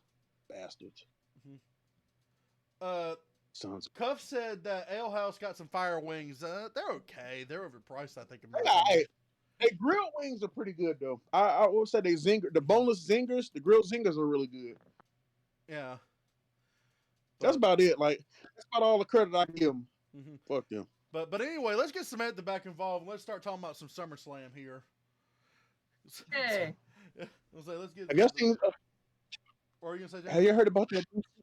I'm Have you sorry, heard what? about that show that John Cena's in? That shoots and ladders match at Summerslam. Oh God, that was the best. That was the best joke ever. When she, That when was the she, best show. that was the best one ever. That woman Are was you- about to lose her damn mind. Yeah. Do you support the military? Yes. Do you support the Marines? Yes. Do you know who else supports the Marines? No. It's the number one in all the world. He's defending the WWE. He's the star of the Marine. John Cena at SuperSlam. WWE SummerSlam. He was so cool. That was a brilliant. God, that shit was amazing. But when she says, "If you ring me once more, I swear to Lord of God." That shit was hilarious. She was about to snap. She was probably already like in a fragile mindset at that point. Could have lost Yeah. it at any time, and then that just drove her to the That's point of what insanity. over the edge. Oh. It's like she was one belt loop getting caught on the doorknob away from being able to breaking everyone's neck. That was brilliant. I'm sorry, but I know people do it too far and everything, but she took it in good grace, and I must admit she was out. But dear God, she was at the end of her tether. She They- really, really was. They And gave her it was- something in return. I think they gave her like $100 or something. and 2 tickets to SuperSlam. Because her husband arranged the prank, if I'm not mistaken. I think it was her husband who arranged the prank. We once did some. I mean, this is when I used to listen to radio shows on America, Mhm. and we always worked out that no matter what name you said, it would work to John Cena sucks. So you could put anybody's name into it, and it would work. And so the radio host just wouldn't look at the chat room. He says, "I'm not looking at the chat room. You guys talk stupid and everything." So we all started messing each other on Facebook and said, "Let's ring up and ring and sing the John Cena music, but we'll put in the radio presenter's name into it. Everybody that rings up all night long." So every day, every minute for 2 hours, we ring up and he says, "Hi, you're through to WZR Radio," and we're going, "Ryan Clark sucks. Ryan Clark sucks," and he's going, "Next one that rings me and does that, I swear I will find out where you live." So we waited 5 minutes. Can ring up again. "Yes, you're live on WZR Radio. Ryan Clark sucks." By the end of that night, he banned Swing off. so many people. He was just great fun. Mm, Superb. but Love it to bits when you do pranks like that. He's great. yeah, Cuff said the Ale House wings are better than Buffalo Wild Wings. I agree. Yeah. I don't know. I'm not that big a fan of Buffalo Wild Wings, but they held us down for them pay-per-views. But Yeah. anyway, Right, SummerSlam. let's cover SummerSlam here. We're starting off with the Mysterios versus Judgment Day. The Mysterios. And then, it's no disqualification tag team match. Okay. Mysterios. Mysterios are gonna win. I feel like Dom is gonna turn on his dad and join the Judgment Day. I think Judgment Day is going to win. I think that Dom is going to turn on Ray. And that's going to be what leads it to happen. I think it's going to happen mid-match. Yeah. Then you get Ray and Edge joining forces and everything. Oh, for God's sake. Yes. Mm-hmm. Oh, dear God. I didn't even... I mean, Ray and Edge, they were a good tag team back in the day. They were underrated. But... next match. I feel sorry for Edge because he shaved all his hair off and then they kicked him out the following week. I'm sorry, but that's just bad. That's just bad news for me. Yeah, I hope they do something with him. They repackage him and give him something cool to do. He's coming back as a rated R superstar. Oh God, That sucks because that theme he had was really badass. Yeah, the other side of Alter Bridge was good. I think we saw on the side of Edge that was fun. This Judgment Day with Edge is a lot better than Judgment Day with Finn Balor. Nothing against Finn Balor, but he doesn't have that experience and everything at the back of him like Edge did with the Brood and everything. And the way that Edge does a promo, he goes really deeper and he makes sure that you really want to hate him and punch his guts out. And I've never had that feeling with Finn Balor. Yeah, never had it. Finn Balor's been a heel, in New Japan is the Bullet Club. Bullet Club, yeah. He's never really had that kind of heat, in my opinion. I do agree with you there, Dino. Yeah, I was really hoping we would get to see Beth come back and join the Judgment Day. Oh, that would have been. I was hoping we could have had that. Apparently, for the future, it's going to be Edge and Beth versus Rhea and Damian Priest. That's on the pipeline, I've heard. Punishment Martinez. Oh, sorry. Oh yeah, they do need to do something with Punishment Martinez. He's talented. But anyway, next match we got Logan Paul versus The Miz. Logan Paul. Logan. Yeah, Logan's gonna get his revenge. Pretty sure. Piss break. I'm interested in this. Yeah. I'm interested in this match. I got Logan Paul. Here's the thing about Logan Paul. That's the misconception with him. He knows how to get heat at the end of the day. Yeah. Logan Paul knows how to get a reaction out of people. He's been doing it on social media this whole time. Just as many people as he pissed off, as many people, just gotten to react. Jake Paul, I think it might be a little more out there nowadays. I think Logan's chilled out a little bit more. But yeah, Logan's been over in the UK yesterday and Thursday. He's been over here. We're announcing a sponsorship deal with KSI. That they're I think it's their water brand, Pure or Pride. They're now going to be sponsoring Arsenal football team. Oh, okay. So you've got two YouTubers that are now sponsoring a multi-million football club in the UK, one of the top 6, top 8 clubs in the whole country, and now they've got two YouTubers sponsoring them. So, well, if you put the money between Logan Paul and KSI together, it's ridiculous. Because KSI's up there too. He's pretty well known. Yeah. It wouldn't be a bad idea if they did something with Logan Paul and KSI at one point in WWE at some point. Because, they've already had 2 or 3 boxing matches. Yeah, KSI's already said that he's got no interest in doing the wrestling thing, but money talks. Wow. He's already said money talks. So. I'll believe it. I'll believe it when I see it. Yeah. I feel like they'll break out the checkbook for KSI if they really wanted him. Logan Paul, KSI, WrestleMania 40, calling it now. Wait, what do you think about this match, Samantha? Said Logan Paul. You said Logan Paul. Okay, I couldn't remember, Yeah. but yeah, I think Logan's gonna get his revenge. Yeah, I said Logan Paul too. So Okay, so next match we got Bianca Belair versus Becky Lynch. This was gonna be a banger. It's Bianca. gonna be a good match. It's gonna be Bianca Bianca. wins by disqualification.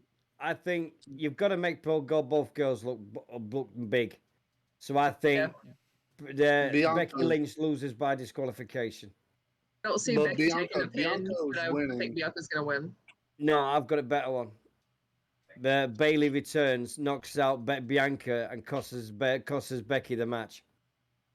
Okay, that's interesting. I see Bailey being more likely to come back during the SmackDown match than the Raw match. Yeah. Oh, unification. Bailey versus I got Bianca. Bianca winning this one though. Cuff in chat said Dwight Howard participated in WWE SummerSlam tryouts. Didn't you say that earlier, James? Yeah. Weren't you talking about that? Yeah. Yeah. I thought you did because I know he played basketball.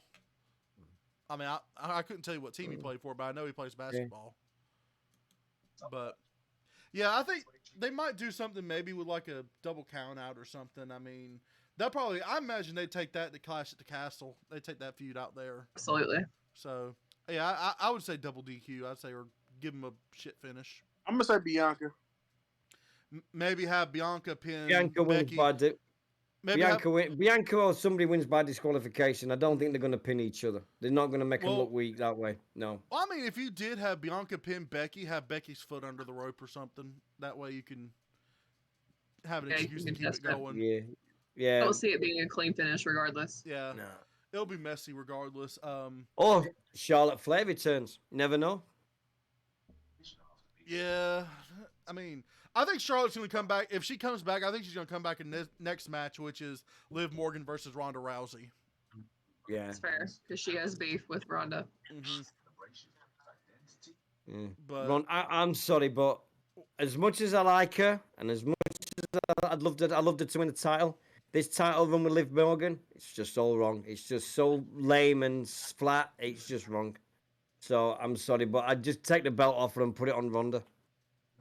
It's just all wrong for this Liv Morgan business. It's just, we've seen it a million times.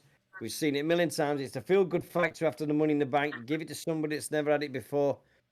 But it's just flat. Guys, wait a minute. This is going to be Triple H's first pay-per-view as head of creative, though. So, who's to say Liv Morgan ain't going to retain here? I don't think she will. I don't think it's likely. I've already booked this. I've already booked it. Ronda she's booked it. Shayna. That's fair. Samantha did already book this. It can happen. I mean, Samantha and Triple H are like this, apparently, like you and Jim Cornette, apparently. There you go. Cuff just said it in chat room. Oh, sorry, Sam. Go on, Samantha. Sorry. No, Cuff just said Bailey could cost Bianca her title because she was injured just before SummerSlam last year when she was supposed to have a match with Bianca Belair. There you go. That would work. Could be interesting. I mean, like I said, I think both of these matches are going to be fucky. I think Liv Morgan and Ronda Rousey, I think that's going to... It wouldn't surprise me if Ronda Rousey beat Liv in like 30 seconds. It would not surprise me. I was kind of hoping she would whenever she cashed in on her, honestly. Whenever she picked her up in the ankle lock, I was like, please. I mean, because here's the thing. I like Liv Morgan. Don't like... Yeah. I like Liv Morgan. I think Liv is talented, and I think she's busted her ass to get better. But I don't think it's her time to win the belt. I think she needs to... I'm trying to think of a way to say this without sounding like a total dick. She needs to repackage herself in a way to make herself look believable. Right. It's just like Nikki Ash when she won it last year. Do you remember when she won Money in the Bank? And then everybody was like, oh, and then she lost it to Charlotte Flair. So let her lose it and let her repackage herself and then come back stronger for it. She's had the great moment. You can't take that away from her, but she's not world championship. Put it on for Ronda. Something to work toward so that she can have that push. Like somebody in chat can correct me if I'm wrong, but they've only built one person with only one female with the Money in the Bank briefcase as far as the females go, and that was Carmella. Oh God, yeah.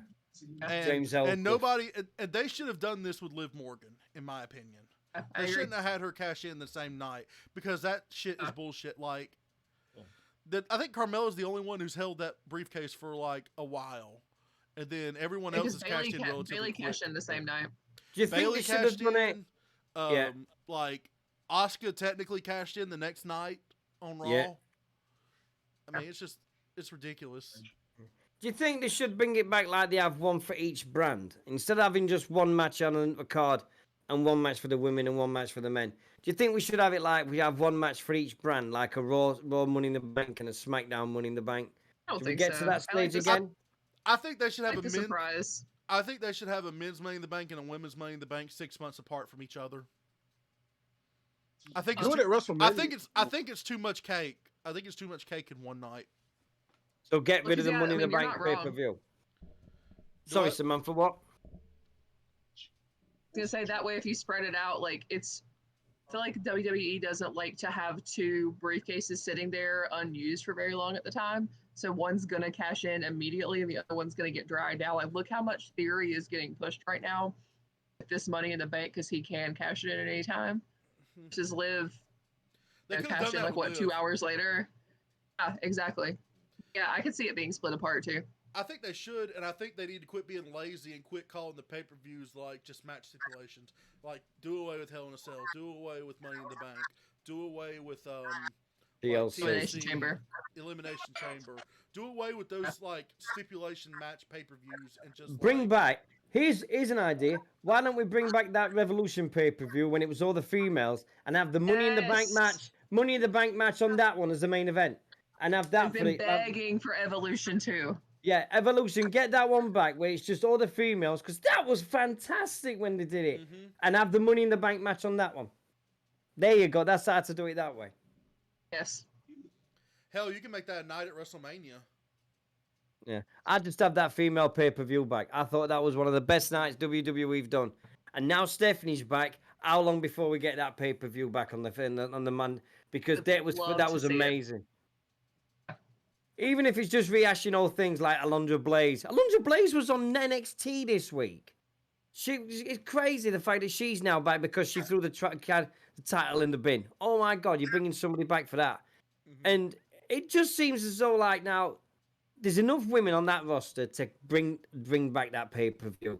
Yes. They would step up their game. Don't get me wrong, we don't need the veterans in it now. People would say Shayna Baszler versus Ronda Rousey or Becky Lynch we would get versus. to do something with Xia Li, and we would get some development with Shotzi. Yeah. Like, come on. Cuff said So mad. Cuff said Bianca Good job. SummerSlam curse, and he also said rehash what they did with Bianca for Liv, lose the title, then work back to the Yeah. title. Yeah, I agree. Yeah. I can Exactly. do that. I mean, I think Liv Give her Morgan, something to work for. Liv Yeah. Morgan does better chasing the title, I think, in my opinion. She's one of those Absolutely. that you chase. Yeah. It's better, isn't it? When you have a face chasing the title, everybody gets behind it, and everyone like, look what they did with Daniel Bryan. He was chasing that title for so long, and when he finally got it, it was a magical moment. Do the same again. It's more fun watching a face chase the title than it is other things like that. So I preferred it that way. I think I brought it up before. Like, you know, we're talking about like an all women's pay-per-view. Like, I thought about like moving NXT back to Peacock or moving back to network or however you want to do it. Yeah. And Yeah. I thought about giving that extra hour or two from NXT, give that to the women and have their Yeah. own brand. Yeah. Like, I'd be willing There you go, for them to do Sam. that. Hey, Sam, here's a one for you. You want everybody's on fantasy booking? Book Evolution 2 for us. Oh, God. On the fly? Y'all have to give No, me a no, minute. not on the fly, but the next time you come on, just book. You've got the entire rosters of NXT, SmackDown, and everything like that, and even NXT UK if you wish. So And book Evolution 2 the way you'd love to see it. So what we could do is whenever we get like the emergency news on Friday, when we get the big news story that we obviously missed because they always like to do it on Really? fucking Friday, maybe Samantha Yeah. can come back and do that then. Yeah. You'll be on tomorrow night, look. You'll be on in about 24 hours. Jeez. Something will happen tonight. Something is going to happen I'm today. sure. Yeah. Everything happens on a Friday. I think the Wall Street Yes. Journal article might actually drop. I think that's a realistic Oh possibility. God, no! I think it's a realistic possibility. Because I think they I've said it changed my- was going to drop Friday. I've changed my streaming day to 7 a.m. in the morning, and now you're doing this to me. Oh man, I'll try to make good somehow, Dino. I'll try to make good somehow. Yeah. So anyway, let's move along. We got the Usos versus the Street Profits. Well, Slapnuts is the referee. Boy, my boy. I'll say it once and I say it again. It's my I'll join boy, you. I'll join you. J-E, double F, J-A, double R, E, double T, Double T. ain't Whoa, I great? Whoa! Oh, a world exclusive. Ex-WWE NXT person has just shown up on Impact on video appearance. Johnny Gargano has just appeared on Impact Wrestling. Oh, shit. Just Oh. in last half hour. What is this madness? I wonder if it's a one-off.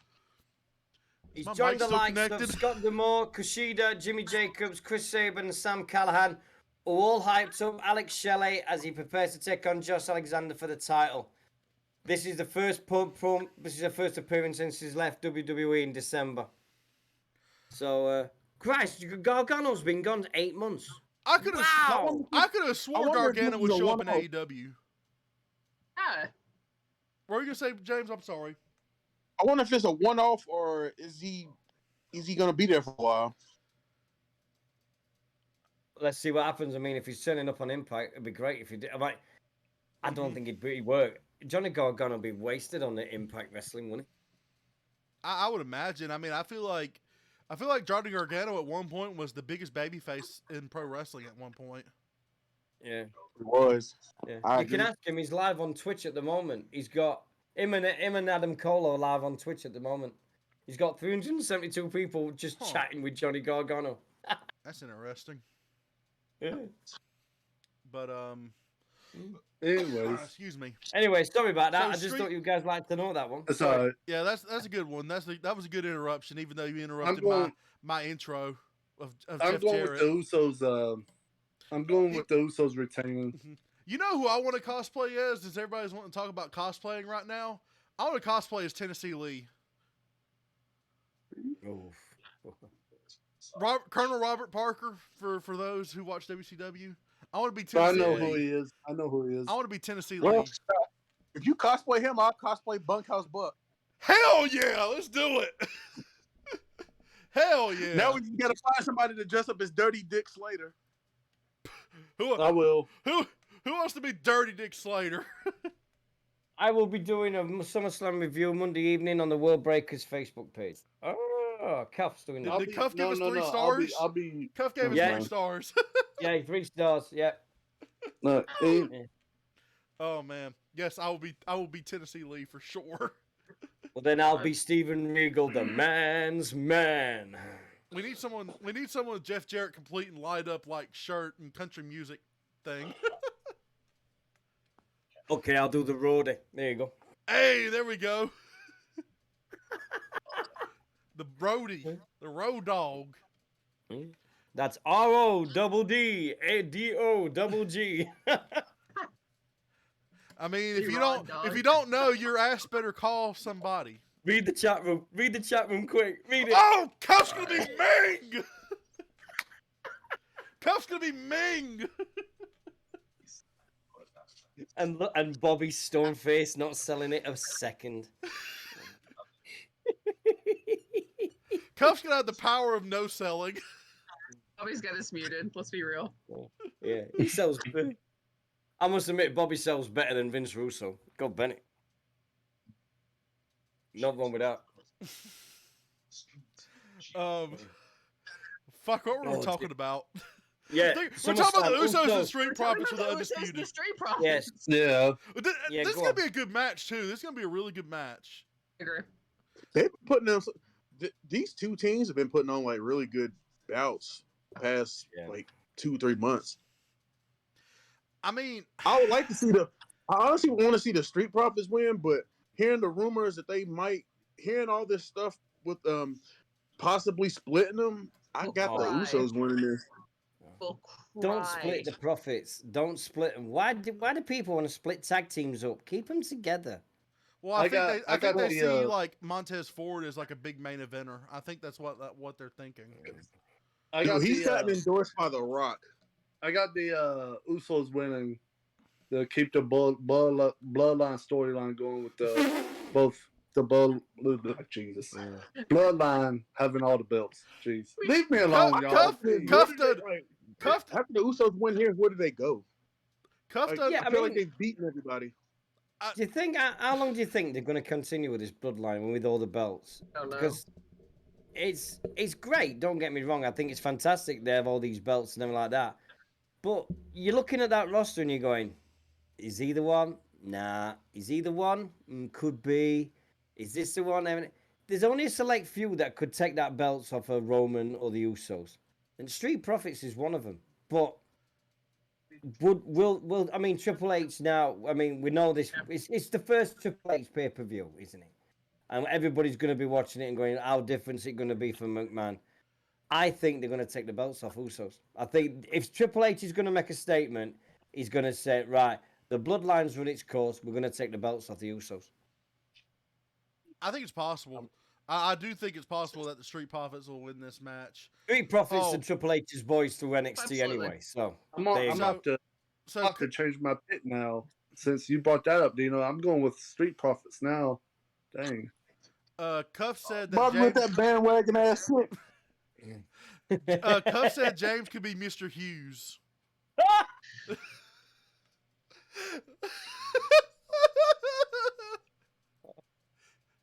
I gotta get one of those Jerry curls. Oh God! You have to be falling asleep. Didn't he have a Jerry You have to curl? be falling asleep at ringside too, because wasn't he narcoleptic?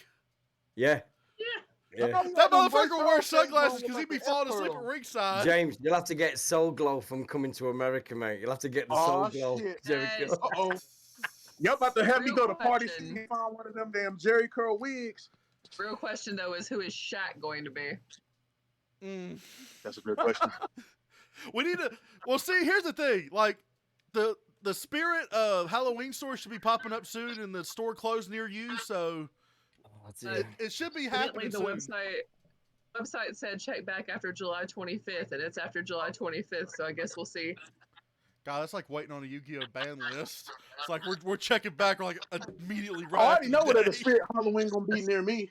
There's like a shutdown Family Dollar that was right near me. So it's every year like Halloween, a Spirit Halloween goes there. So Hey, there might be one in Bisco at that Family Dollar.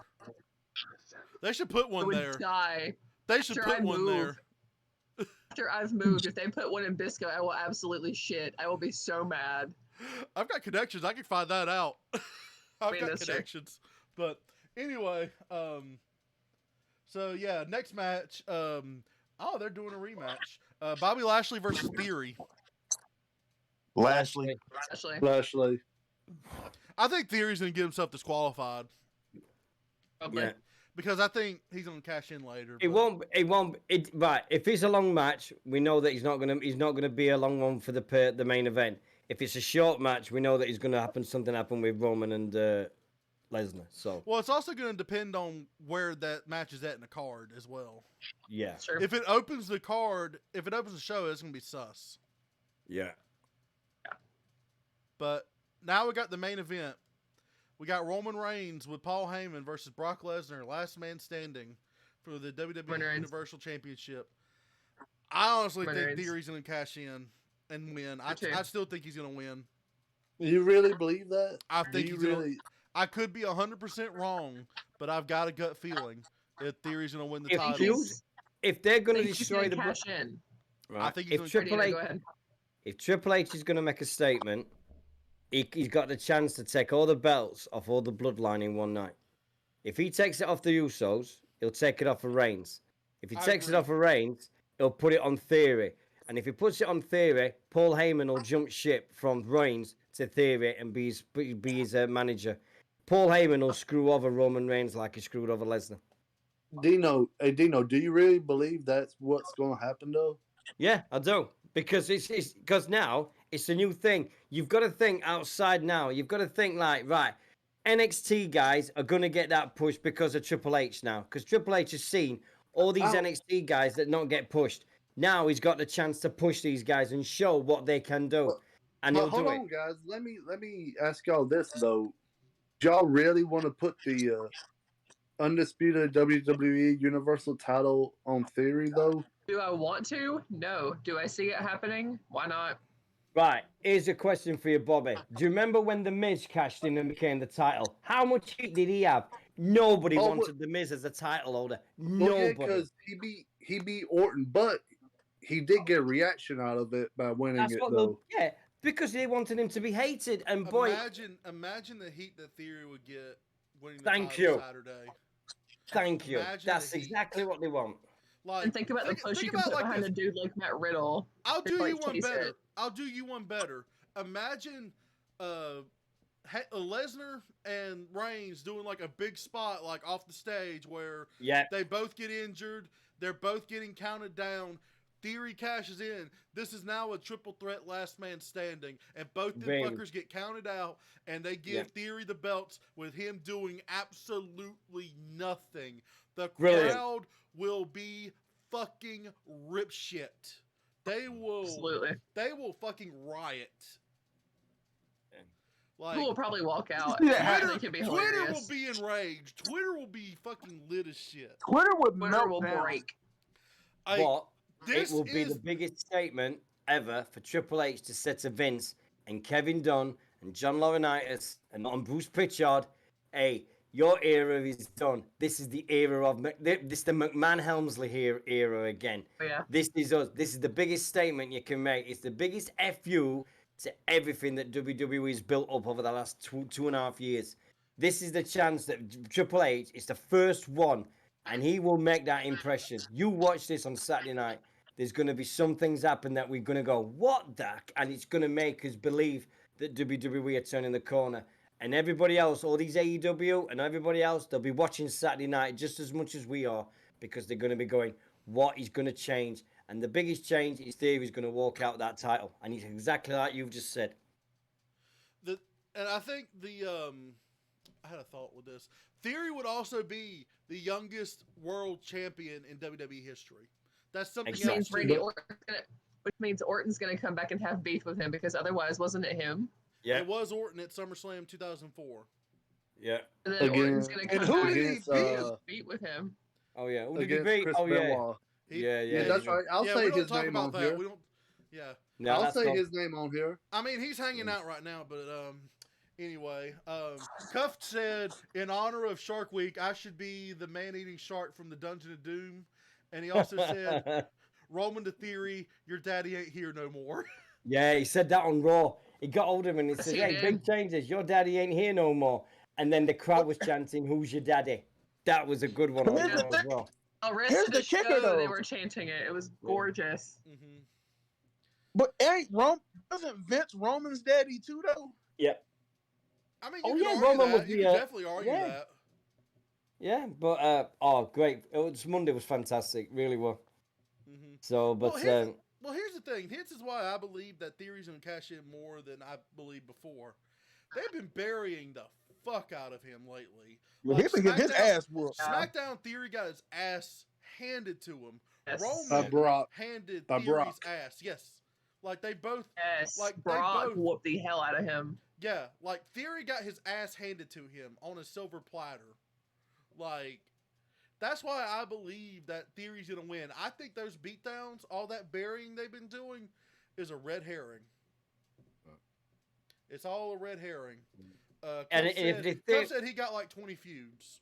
Yeah, and if you've got Theory as a champion, think of the possibilities of we converse. It's a brand new page of the book. It's a brand new era in WWE, and it's a brand new champion, and he's the undisputed champion as well. How much heat could he get with that? Oh my God, it'd be amazing. As much as I love like Cuff's idea for the main event at WrestleMania being an elimination chamber match, I think I'd rather see Rhodes versus Theory for the title at Mania. Ooh. I think I'd rather see Rhodes versus Theory for just a one-on-one match in the main event of WrestleMania. We've now got a chance. I think it'll be like a Miz 2.0. But the difference is, everybody hated the Miz when he was that title holder for the first time. Everybody despised him. Who could forget Miz Girl? Here's the key with Theory. You've got to make him a chicken shit heel with a big ass bodyguard, and gotta find a way to get him to weasel out of every title match and find a way to escape with the belt. You've got to put him in situations where it's gotta be like a Sami Zayn kind of a heel. You gotta put him in situations where he think for sure he's gonna lose the belt. Like say for example, down the road you got Theory, win the belt. Roman and Lesnar are part time anyway, so you could kind of have them like written off TV for a little while and have them kind of hang out. Clash of the Castle. I think they're planning on doing a number one contenders match between McIntyre versus Sheamus. I didn't see it's that McIntyre. on there. It's McIntyre. You're not going to put Sheamus won't do anything. It's going to be McIntyre at the Castle. McIntyre. Yeah, it's going to be McIntyre. Yeah. Like that's what I was getting at. McIntyre's going to win that match, and McIntyre versus Theory at the Castle. Yes, and Theory's going to find a way to win. Yeah, Theory's going to find a way to beat Drew McIntyre. Then that's when you bring Roman back to challenge, and then he's going to find a way to beat Roman. Through thick and thin, through bullshit and whatever else. Then you bring Cena back. Lesnar's going to try to come back. Yeah, and Cena and everything like that. Then you had that thing with Cena. Mm-hmm. He's going to find a way around Lesnar. Yeah. Cena's going to come back. I say I'd have Cena come back at the Rumble, the challenge Theory. Going to find a way to beat Cena. He's going to see Cena somehow. And eventually, it's gonna boil down to Cody. I would book Cody versus Theory inside a steel cage. Yeah. Absolutely. That way, there's no way for Theory to escape. There's no way for him to weasel out of his shenanigans. And you got your big money feud right there. And then Rhodes would get like the biggest babyface reaction beating Theory. Absolutely. At WrestleMania. Yeah, that'd be a good one. Yeah. That's what I would do in my opinion. Yeah. But and then I've got to go with that one. Yeah. That'd be a cracking, but we'll see how it goes at SummerSlam. But Triple H will be making a statement. Triple H and Stephanie, and whoever's doing the producing. Do you know? Well, look at the backstage. You've got all these producers. Now, which of these producers are going to work with Triple H? I mean, Michael Hayes has been there since time started. He's been there since the Flintstones were there, for God's sake. But you've got all these people now that said, like, Triple H and Stephanie are saying, right, this is the way it's going to be. You're either on board or you're not. SummerSlam's going to be one that everybody's going to remember. I've got this feeling that SummerSlam is going to be on Saturday. Is going to be the pay-per-view of all time. I think this is going to be the turning point. I think this is the turning point. That's fair. Like, I think this is going to be where they hit the hard reset and they're going to set everything up to where they want it. And it's the one that sets the standard for the rest of 2020, 2022. And it's the one that sets it. Let's not forget, this pay-per-view is rated TV-14. Yeah. Finally. Let's not forget that. I'm not saying there's going to be I'm not going to saying there's going to be a lot of other crazy bullshit or something. But like the Attitude Era. But I think who do you think's coming back? Who do you think's going to come back? I mean, there's everybody's teasing that people are returning. Bailey, I'll say Bailey for the females, Edge. And I'll say Bray Wyatt for the male. I think Bray Wyatt will come back. I don't think Bray's coming back anytime soon. If Bray Wyatt comes back, I think he'll join Judgment Day instead of Dominic Mysterio. Put Bray Wyatt in charge at Judgment Day. I don't see Judgment. I don't see him joining a faction if he ever did come back. But I think we'll see him come back anytime soon. They would need to build Bray Wyatt up to be like the higher power if they were going to have him for Judgment Day. He didn't need to like randomly appear, in my opinion. I think he needs vignettes. Oh, there you go. I'm sorry. My brain's just gone crazy. Theory wins the title, and everybody wonders who's going to take on, and then Bray Wyatt comes from underneath the ring and just points at him and then disappears again. So would he be the Fiend, or would he be like... I'd have the Fiend. Have Alexa Bliss going crazy, running around all the way through SummerSlam going, he's here! He's here! And everyone's going, whoa, what the hell's going on here? And she's just running around for no reason, just shouting, he's here! He's here! And then next minute, Bray Wyatt appears. Well, That's the only- wrestling gonna fan have- the inside only of it. issue I That's have- crazy. The only issue I have with that is the fact that Alexa Bliss did screw over the Fiend at WrestleMania. True. That's why she's running around, because she's scared of him. Oh, you're saying that in fear. Okay. Yeah, she's That- saying that it. would She's make running around in sense. fear. That would make sense. Like, I would believe that. Okay. Yeah. Did anybody see Adam Page doing a Rick roll on Twitter today? Oh, Adam Pearce, yeah. If you didn't see it, he came on this. He did this thing where he says, "This has taken me a long time to shout," and he looked really, really sad, and he looked like he got a lot on his mind. It looked like he was coming out and saying something, and he says, "All I want to say."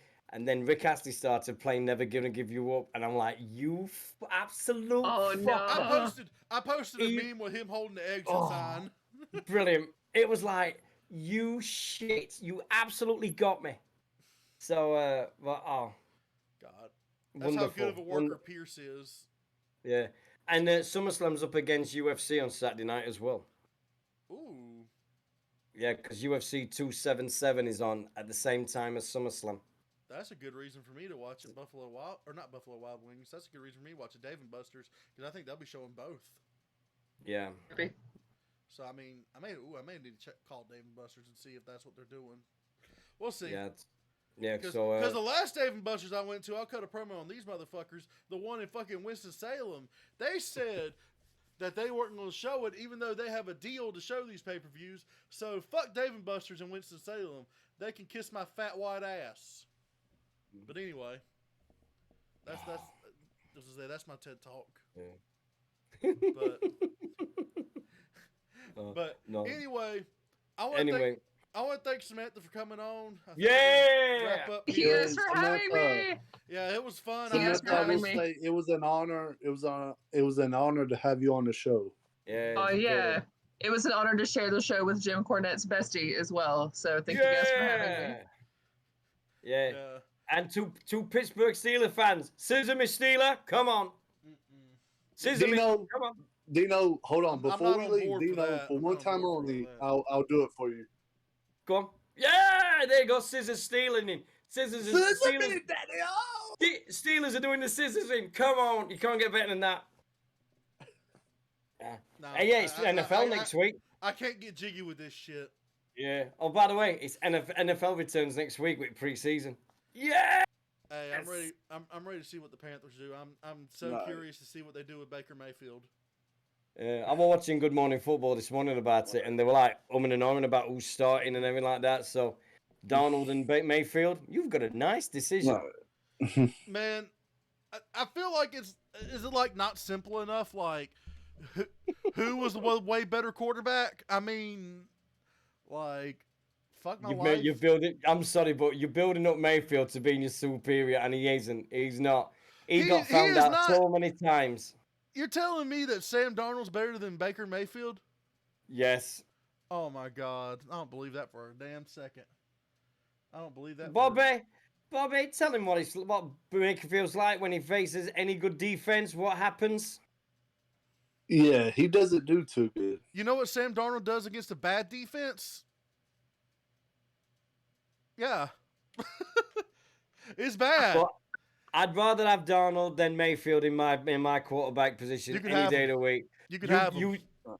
Yeah, that. Oh, you right. You can have Mason Rudolph off us then. We can have that. Okay, I'll take Mason Yeah. Rudolph. At least he would. Yeah. At least he would draw a 15-yard penalty for us with Yeah, that whatever. fucking Myles Garrett helmet shot. Why do they always talk about that? Why do you always bring that up? I know, right? You know. I mean, I saw Mason Rudolph's debut at 49ers. I saw him throw a 49-yard pass to Juju Smith. Get in there. It's the only pass I ever saw him through all season. But there we go. like I said, that 15 yards are valuable. You never know. You never know when you're gonna need that automatic first down. Yeah. You Do you never follow know. NFL, Sam? All right, guys, I'm gonna jump off here, but look, All right, take care, Samantha, mate. it was great to have you on the show. Samantha, Yes. see you soon, mate. Mhm. Samantha, do Yes. you follow NFL? Loosely, yeah. Any team?